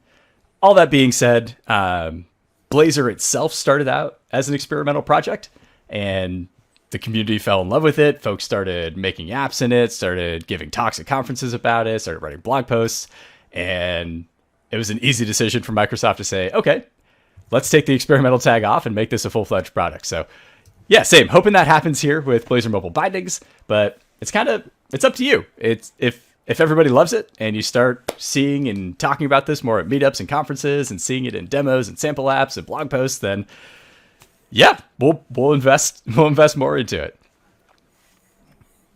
You are not lacking any Blazor hype here. There's a lot of Awesome. love. I'm excited for Blazor too. Yeah, I remember like Steve Sanderson showing us off Blazor for the first time, and our minds went like, okay, this is here to stay. Yeah. And the last option and the cornerstone of my presentation today is C#. And so, well, first, shameless plug for my Git Trends app. This is an app that is available in the iOS and Android app stores to help you manage your GitHub repos. So if you're ever curious about how many views, how many clones, how many stars, issues, forks, and you're getting in all of your GitHub repos, because if you're like me and you have tons of open source repos, they become really hard to remember, to manage, to know which ones are getting the most traffic and activity. So yeah, I created Git Trends as a way to manage all of that in one place. And you can see all the history and charts and graphs, and we're adding new features to it. And the best part is it's all open source. So if you go to gittrends.com, this will take you to the GitHub page where you can find all the code. And best of all of the UI is created in C#. And so a lot of the code samples today you'll see are from my Git Trends app. And that is also linked in the webpage that, well, the image is covering up the link, but the link in the bottom right that you can't see right now. I got your link posted down there in the Slack or in the chat. Yeah. Amazing. So click the link. No excuses. And yeah, and if you can get a sneak peek at the code here, and we'll be diving deeper into this, but you can see this is how we create a grid in C#, especially using there's this C# markup extensions that were introduced in Xamarin.Forms 4.6, which are amazing. It gives us a lot more options as C# UI developers. And one of the things I love the most is when we create grids, we can actually give names to our rows and to our columns. And then when we add our children to the grid, we can just say .row and pass in that row names and then pass in that column name. Yeah, right? So you don't have to remember, let's see, there's 4 rows and I want to put this in the second row, but the rows start numbering at 0, so that's row number 1. And then there's 6 columns. And so, yeah, I don't know about you, Sam, but I always got those mixed up in my head. And it is so easy to get messed up. and David was referring to this, like on how we define those columns and rows and being able to give them enough space and then name them. That is gold. Yeah. And the other nice thing is the bindings are also inline as well. So you just say .bind and we can bind our picker item source property to our property in the view model. But we'll dive deeper into all of this in about 2 minutes. Okay, so want to also share some of the C# versus XAML. So why should you use C#? Why do I continue to use C#? Well, one of the reasons is performance. C# UIs will always load faster than XAML UIs, and this just comes down to how C# works, how XAML works, and how .NET works. So C# is all ahead of time compiled, meaning that your app has to fully compile before we can deploy it to the app. Whereas XAML is interpreted at runtime. And so just by that nature, and because compiled code loads faster than interpreted code, C# will always be faster than XAML to load. Now, XAML or Xamarin.Forms introduced the XAML compiler a couple years ago. It's also known as XAML-C, and that helps a ton. I will say when it first came out, I did just a quick and dirty test. Not really scientific. I was just kind of using a stopwatch and stuff. But I just created a sample app in Xamarin.Forms using XAML, and basically just had a button that said load page, and that would load a page. Also created in XAML. And so I was just timing how quickly did that page load. And without XAML-C, without the XAML compiler enabled, that page load took about 300 milliseconds. Once I enabled XAML-C and the XAML compiler, then the page loaded in about half that time, at about 150 milliseconds. So huge performance boost. And I will say all of these numbers are completely subjective, and everybody's app's different, and every UI has different layers of complexity. So don't expect that you'll get that exact performance boost. But yeah, XAML-C will always help your UIs load faster. But XAML-C only compiles some of the XAML. It still doesn't compile all of it. And so you will get, C# will always be faster. We're talking about load times, but is that really a significant enough performance benefit for you to go back and rip out all of your XAML and replace it with C#? No, not really. You can get most of that by just turning on XAML-C, and then maybe you'll get a couple dozen milliseconds from converting it to C#. So this is more of an FYI. I don't recommend anybody rips out XAML and replaces it with C# just for the performance. Just enable XAML-C and you'll get most of that benefit. But do know, C# will always load faster. Refactoring and maintenance. This one's probably the biggest one for me, because once you create an app, once you publish it to the App Store, then the next question is, all right, well, how do we maintain it, and how do we refactor it? And because you're going to keep working on it, you're going to fix bugs, you're going to add new features. And one of the things I love about C# is binding refactoring is super easy, because everything in C# is all done, well, in C#. So everything's type safe. And because everything's type safe, it means that my binding that I wrote in my C# view code is referencing the same property name that lives in my view model. And I'll show what this looks like in code in a bit. But in XAML, our bindings are just strings. It's just essentially a hard-coded string, and that string name has to exactly match the property name. And then at runtime, it uses reflection to figure all of that out. And so if you ever change your property name in your view model, you have to remember to go back and update the binding in your view. Otherwise, your binding's just broken. And this kind of sucks, because you won't catch it until runtime, and hopefully you catch it at runtime, because your code will still compile, but your view's listening to the old binding name that'll never fire.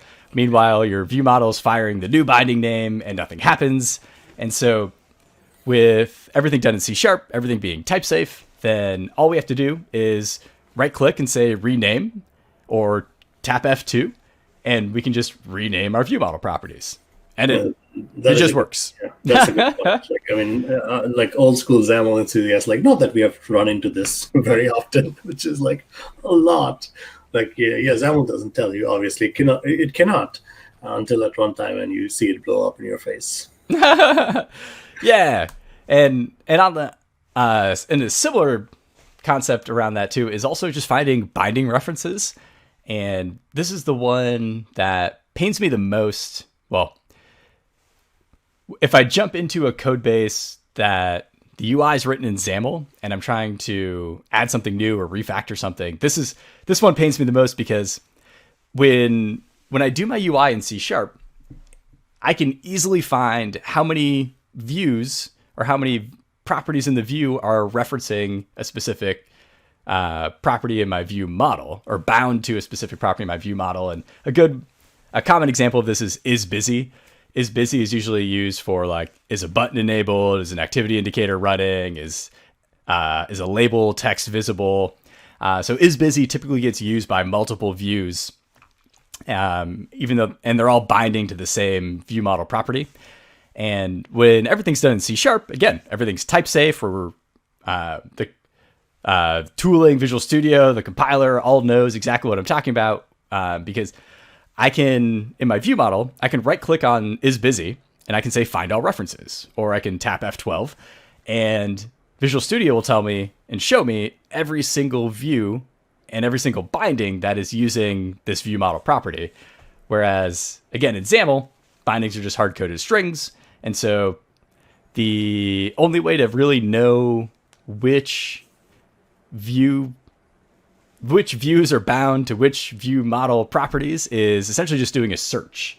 And well, at least I haven't figured out a better way than that. But and while you're talking, like a couple of things that the chat room is saying may be relevant. So TBT Game is asking, like, if you're new to Xamarin, like, are these compiled bindings like XAML-C, is it on by default? And I think Norman was asking, like, it's not turned on by default, and you do have to use like X bindings to kind of get things compiled, and then I think it's a setting still. Those so we're talking about two different things there. When I say XAML-C, that is a XAML compiler, and then there's also compiled bindings that you can do on top of that.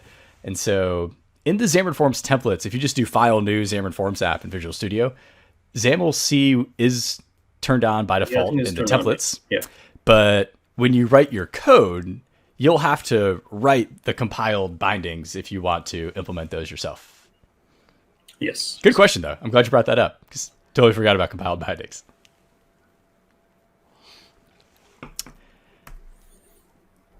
Click. Yeah, there we and go. someone chat room another was question? wondering, like, if this is like a all-out C# versus XAML war right now. No, I mean, if you think about it, like, it's your choice, right? You get to do what fits best, what you are comfortable with. Exactly, and there's other options too, like Blazor mobile bindings and CSS. And so there's not necessarily a winner here. It's not a competition. The goal is just to make sure that you are productive, that you are happy.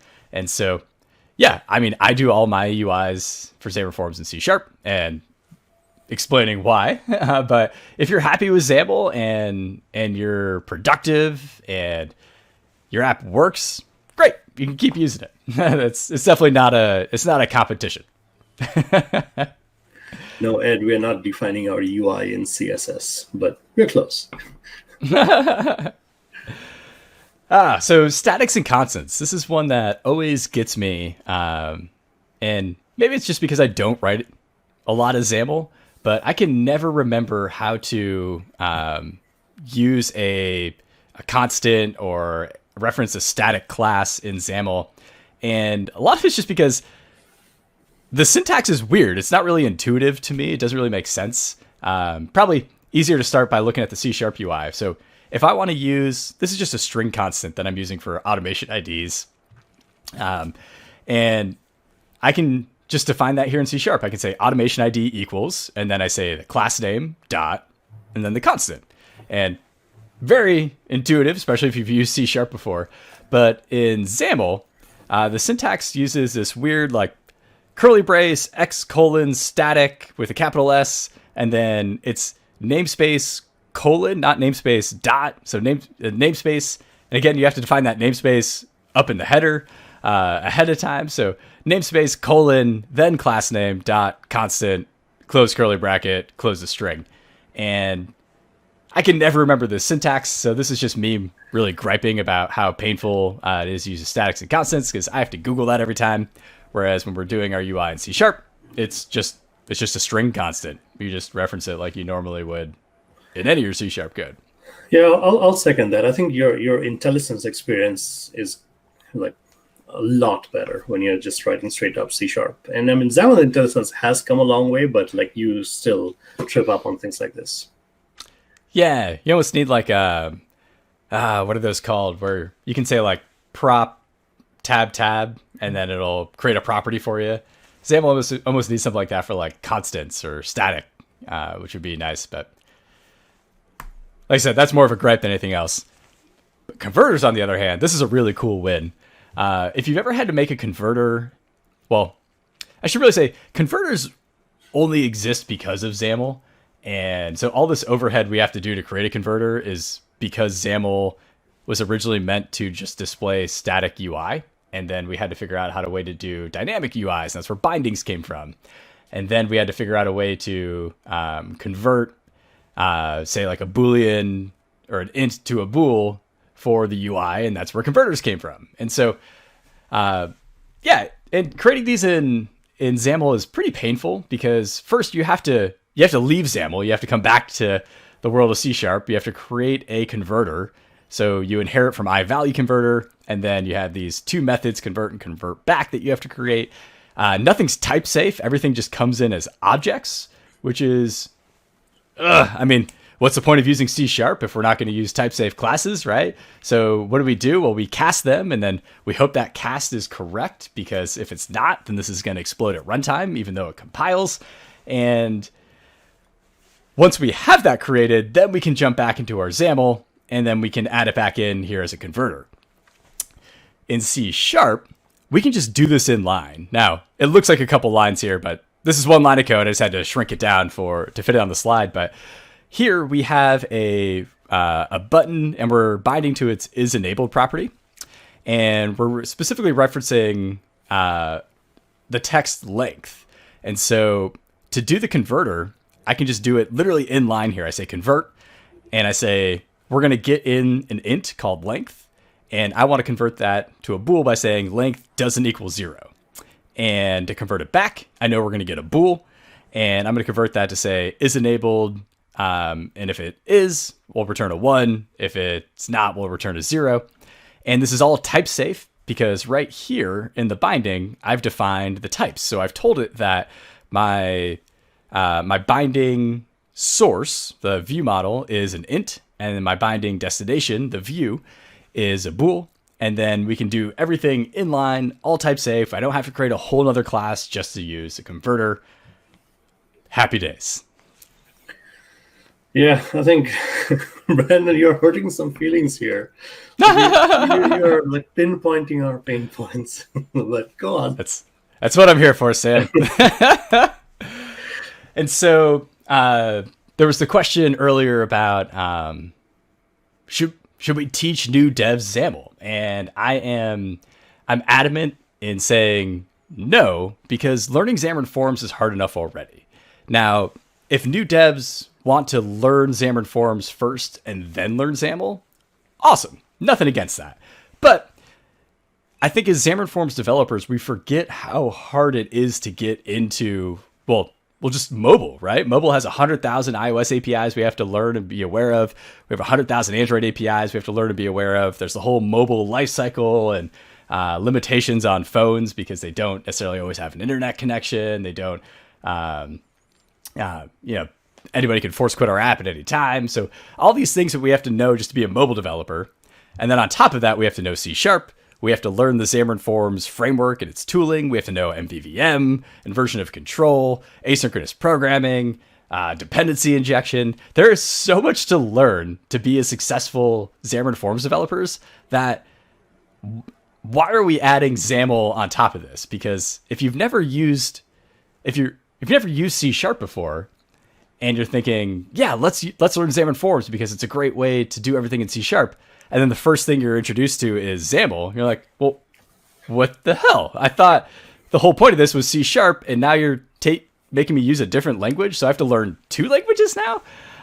So learn Xamarin.Forms without XAML first, and then if you want to use it because maybe you're already familiar with it, or maybe because you joined a company or a team that has XAML in some of their apps, then learn XAML. But I strongly disagree that with tutorials being in XAML. I strongly disagree with quick starts and hello world apps and templates being in XAML, because it is an option, but it also makes everything much more complex when you're learning Xamarin and Xamarin.Forms.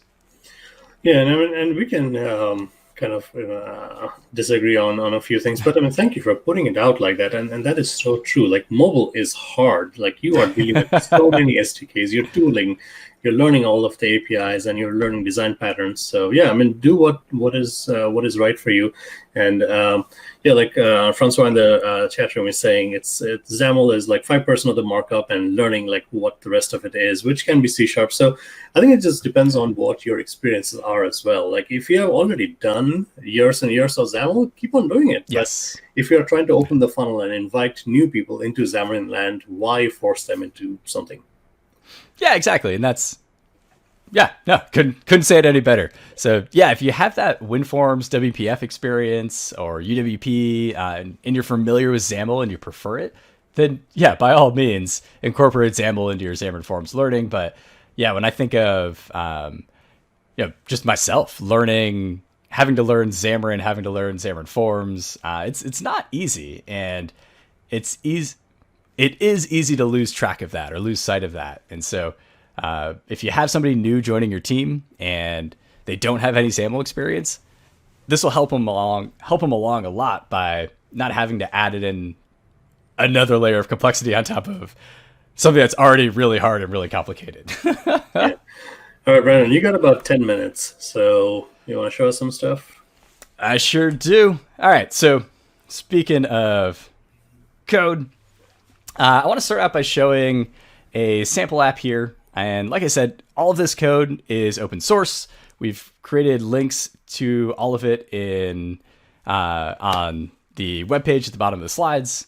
So don't worry about memorizing everything. I just want to show you what an app looks like.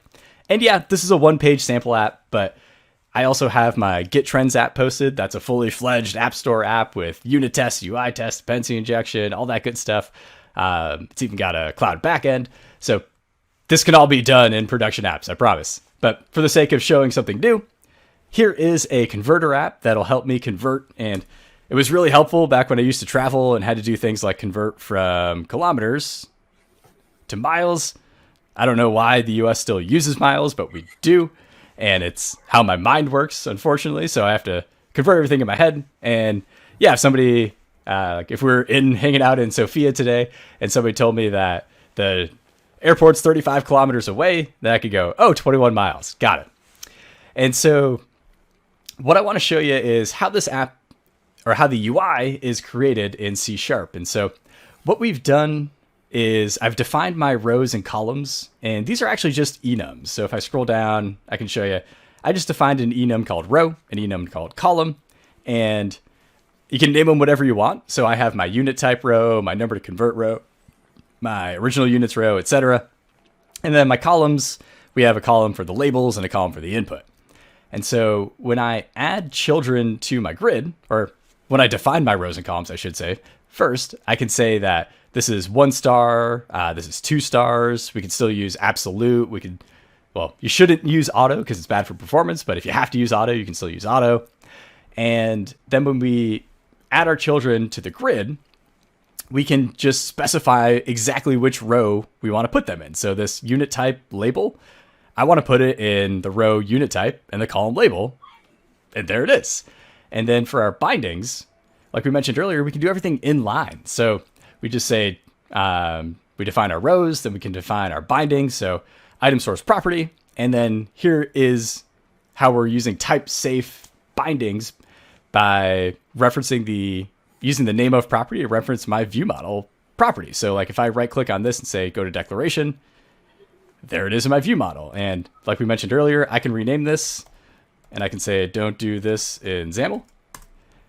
And if I jump back to my view, there we go. If I jump back to my view, the binding's automatically updated. So we don't have to worry about breaking our bindings if we want to rename our properties.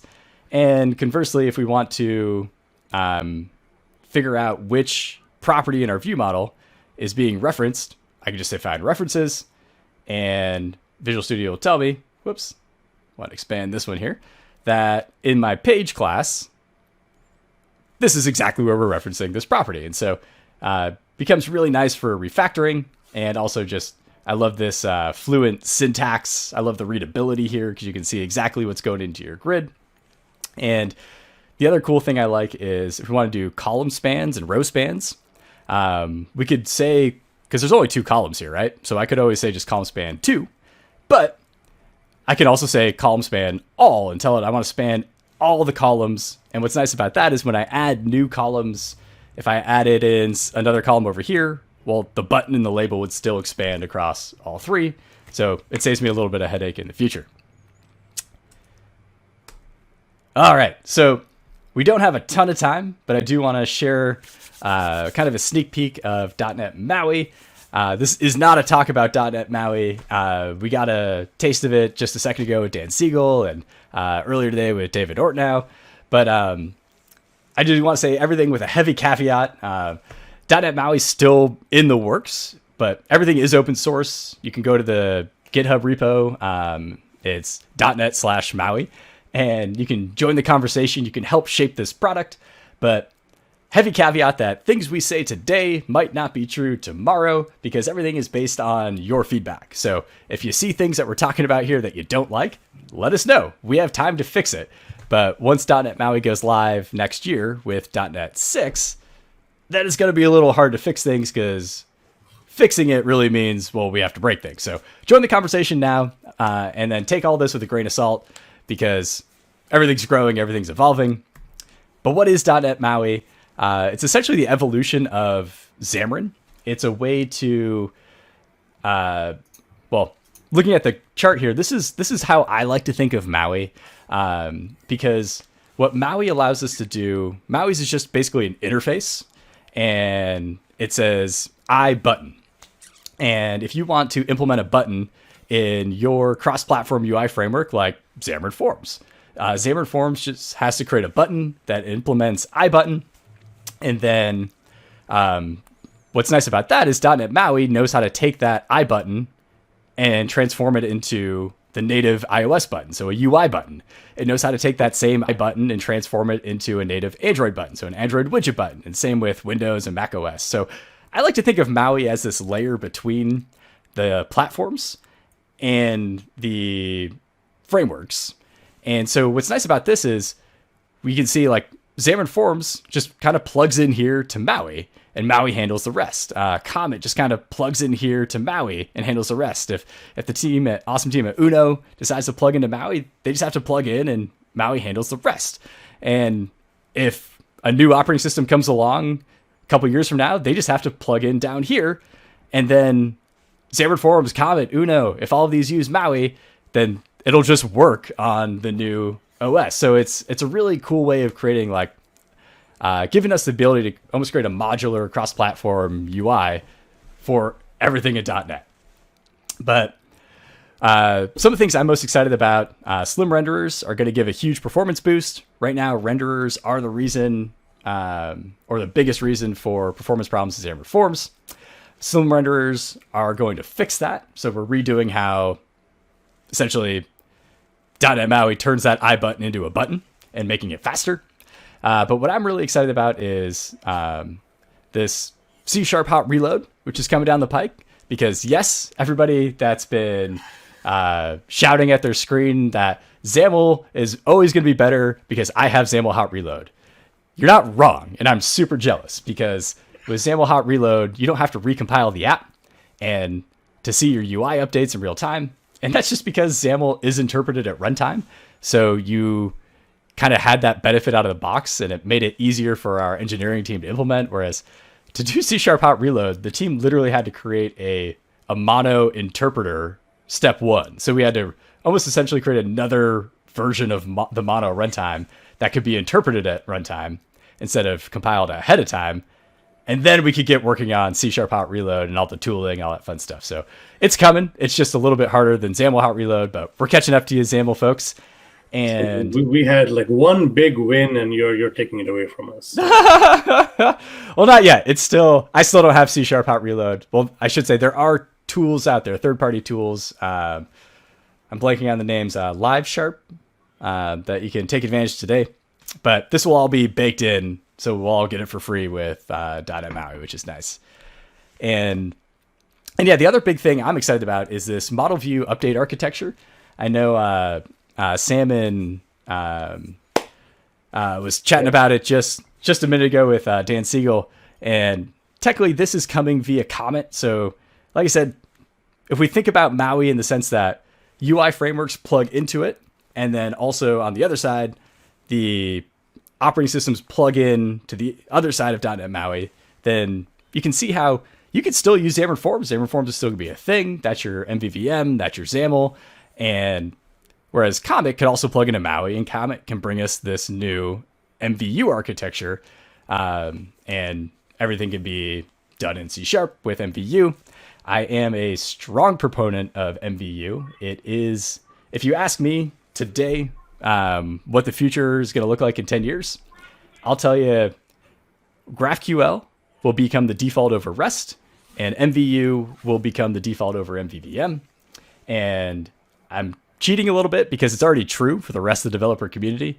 I love .NET. I love C#.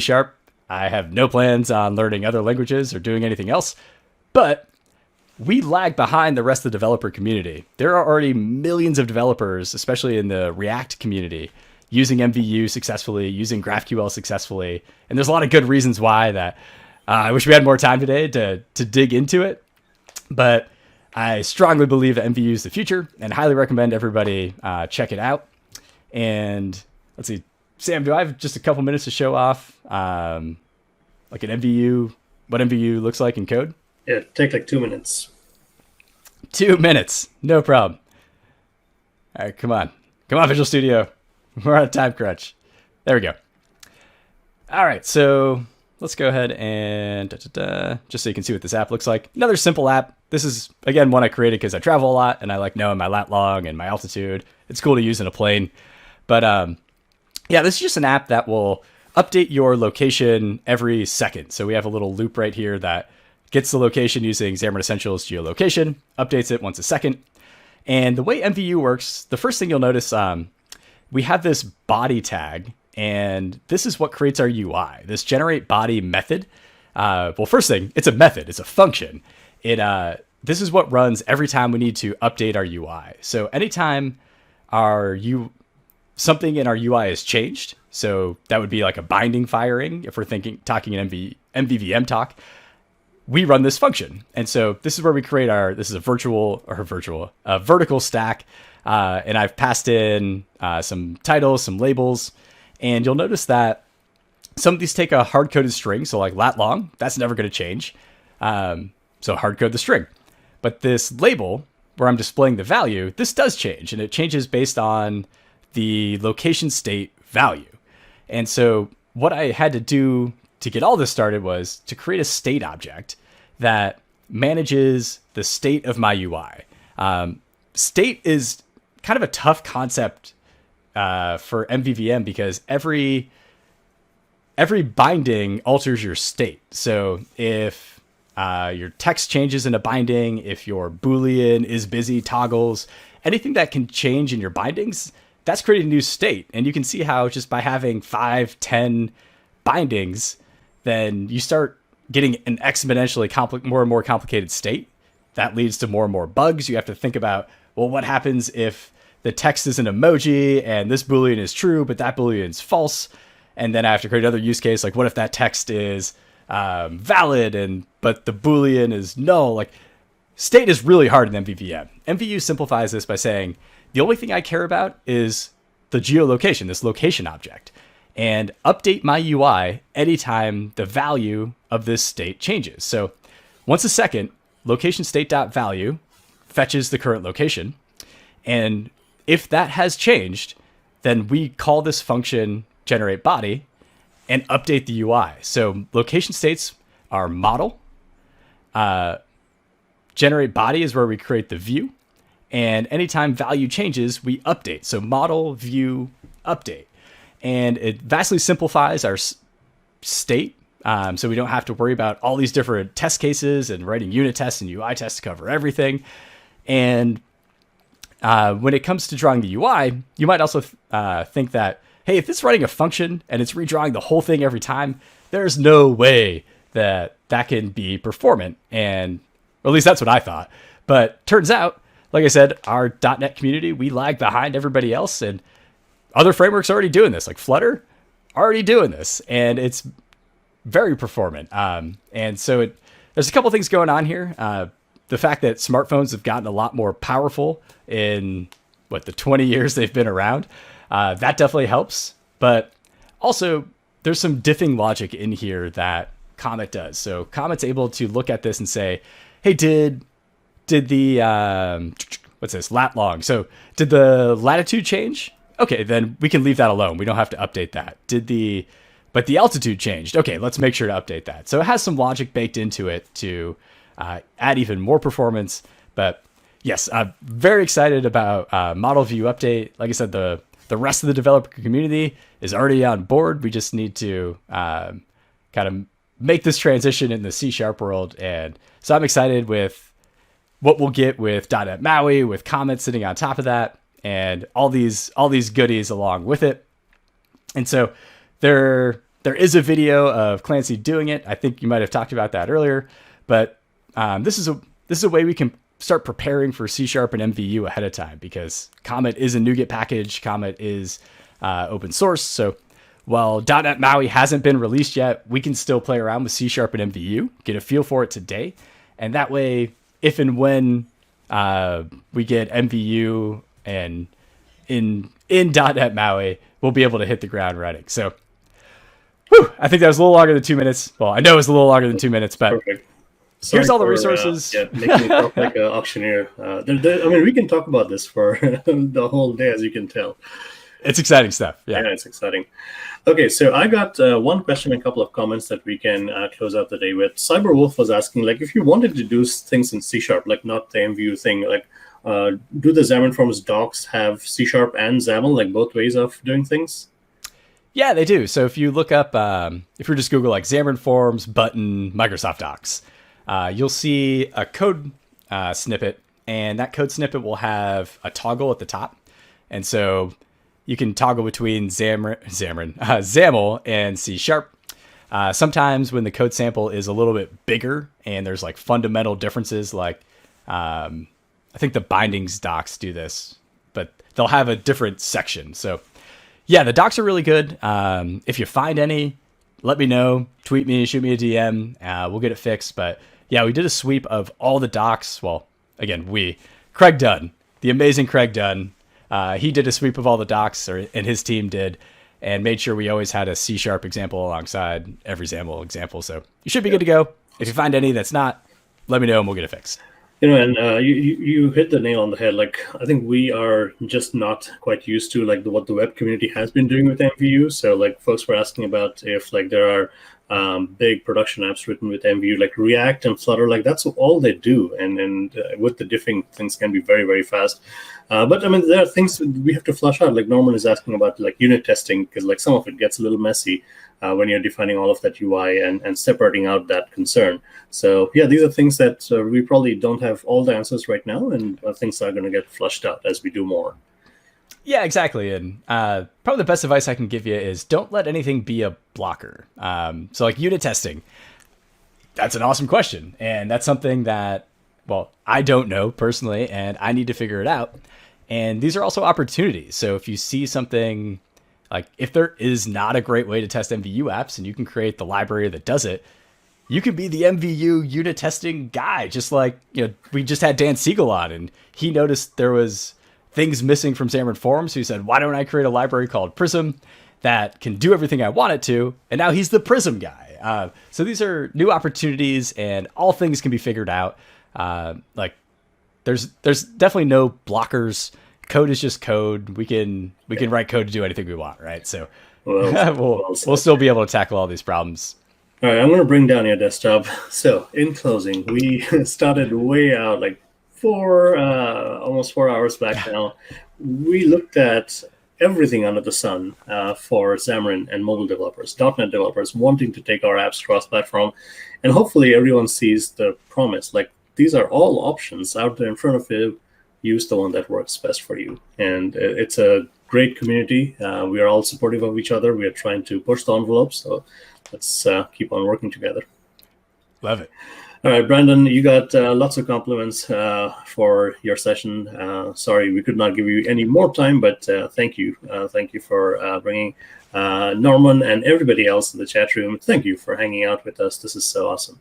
So, Brandon, we're going to let you go and bring our MCs back on, okay? So thank you. All right. So, oops, sorry. There you go. Hello, everyone. Hello. Can I take a deep breath and just let's Yeah, what a day. Aloha. Oh my God. It was very interesting though. Just so much information, I think.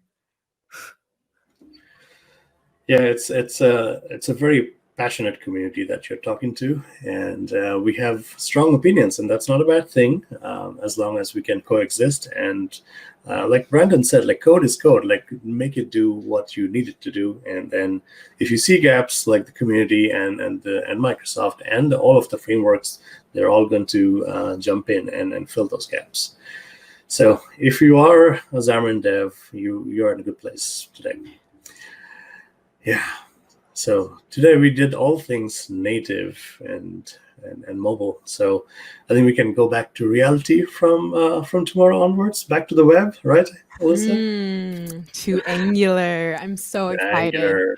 It is the 4th day of DevReach, the Angular Relay, and I was actually I had to hop off to an Angular GDE meeting to talk with the GDEs, see what's coming up with Angular, and I'm really excited with how many GDEs and even Steven Fluent are going to be on live tomorrow. So come check it out if you like or maybe are interested in getting into that community. So. Absolutely. And folks, we don't assume that everybody is kind of expats for DevReach. A lot of you are maybe joining in for the first time, and which is great because we can bring this to you online. So thank you, Jalaka, if I'm saying that right.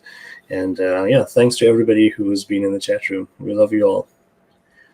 Okay, what do you got? I see a desktop. Oh, prizes? Yeah. We do have prizes, but do you see the future of desktop webinar slide? Yes. We do. Yes. Excellent. Good. I was like, I hope that's what you see.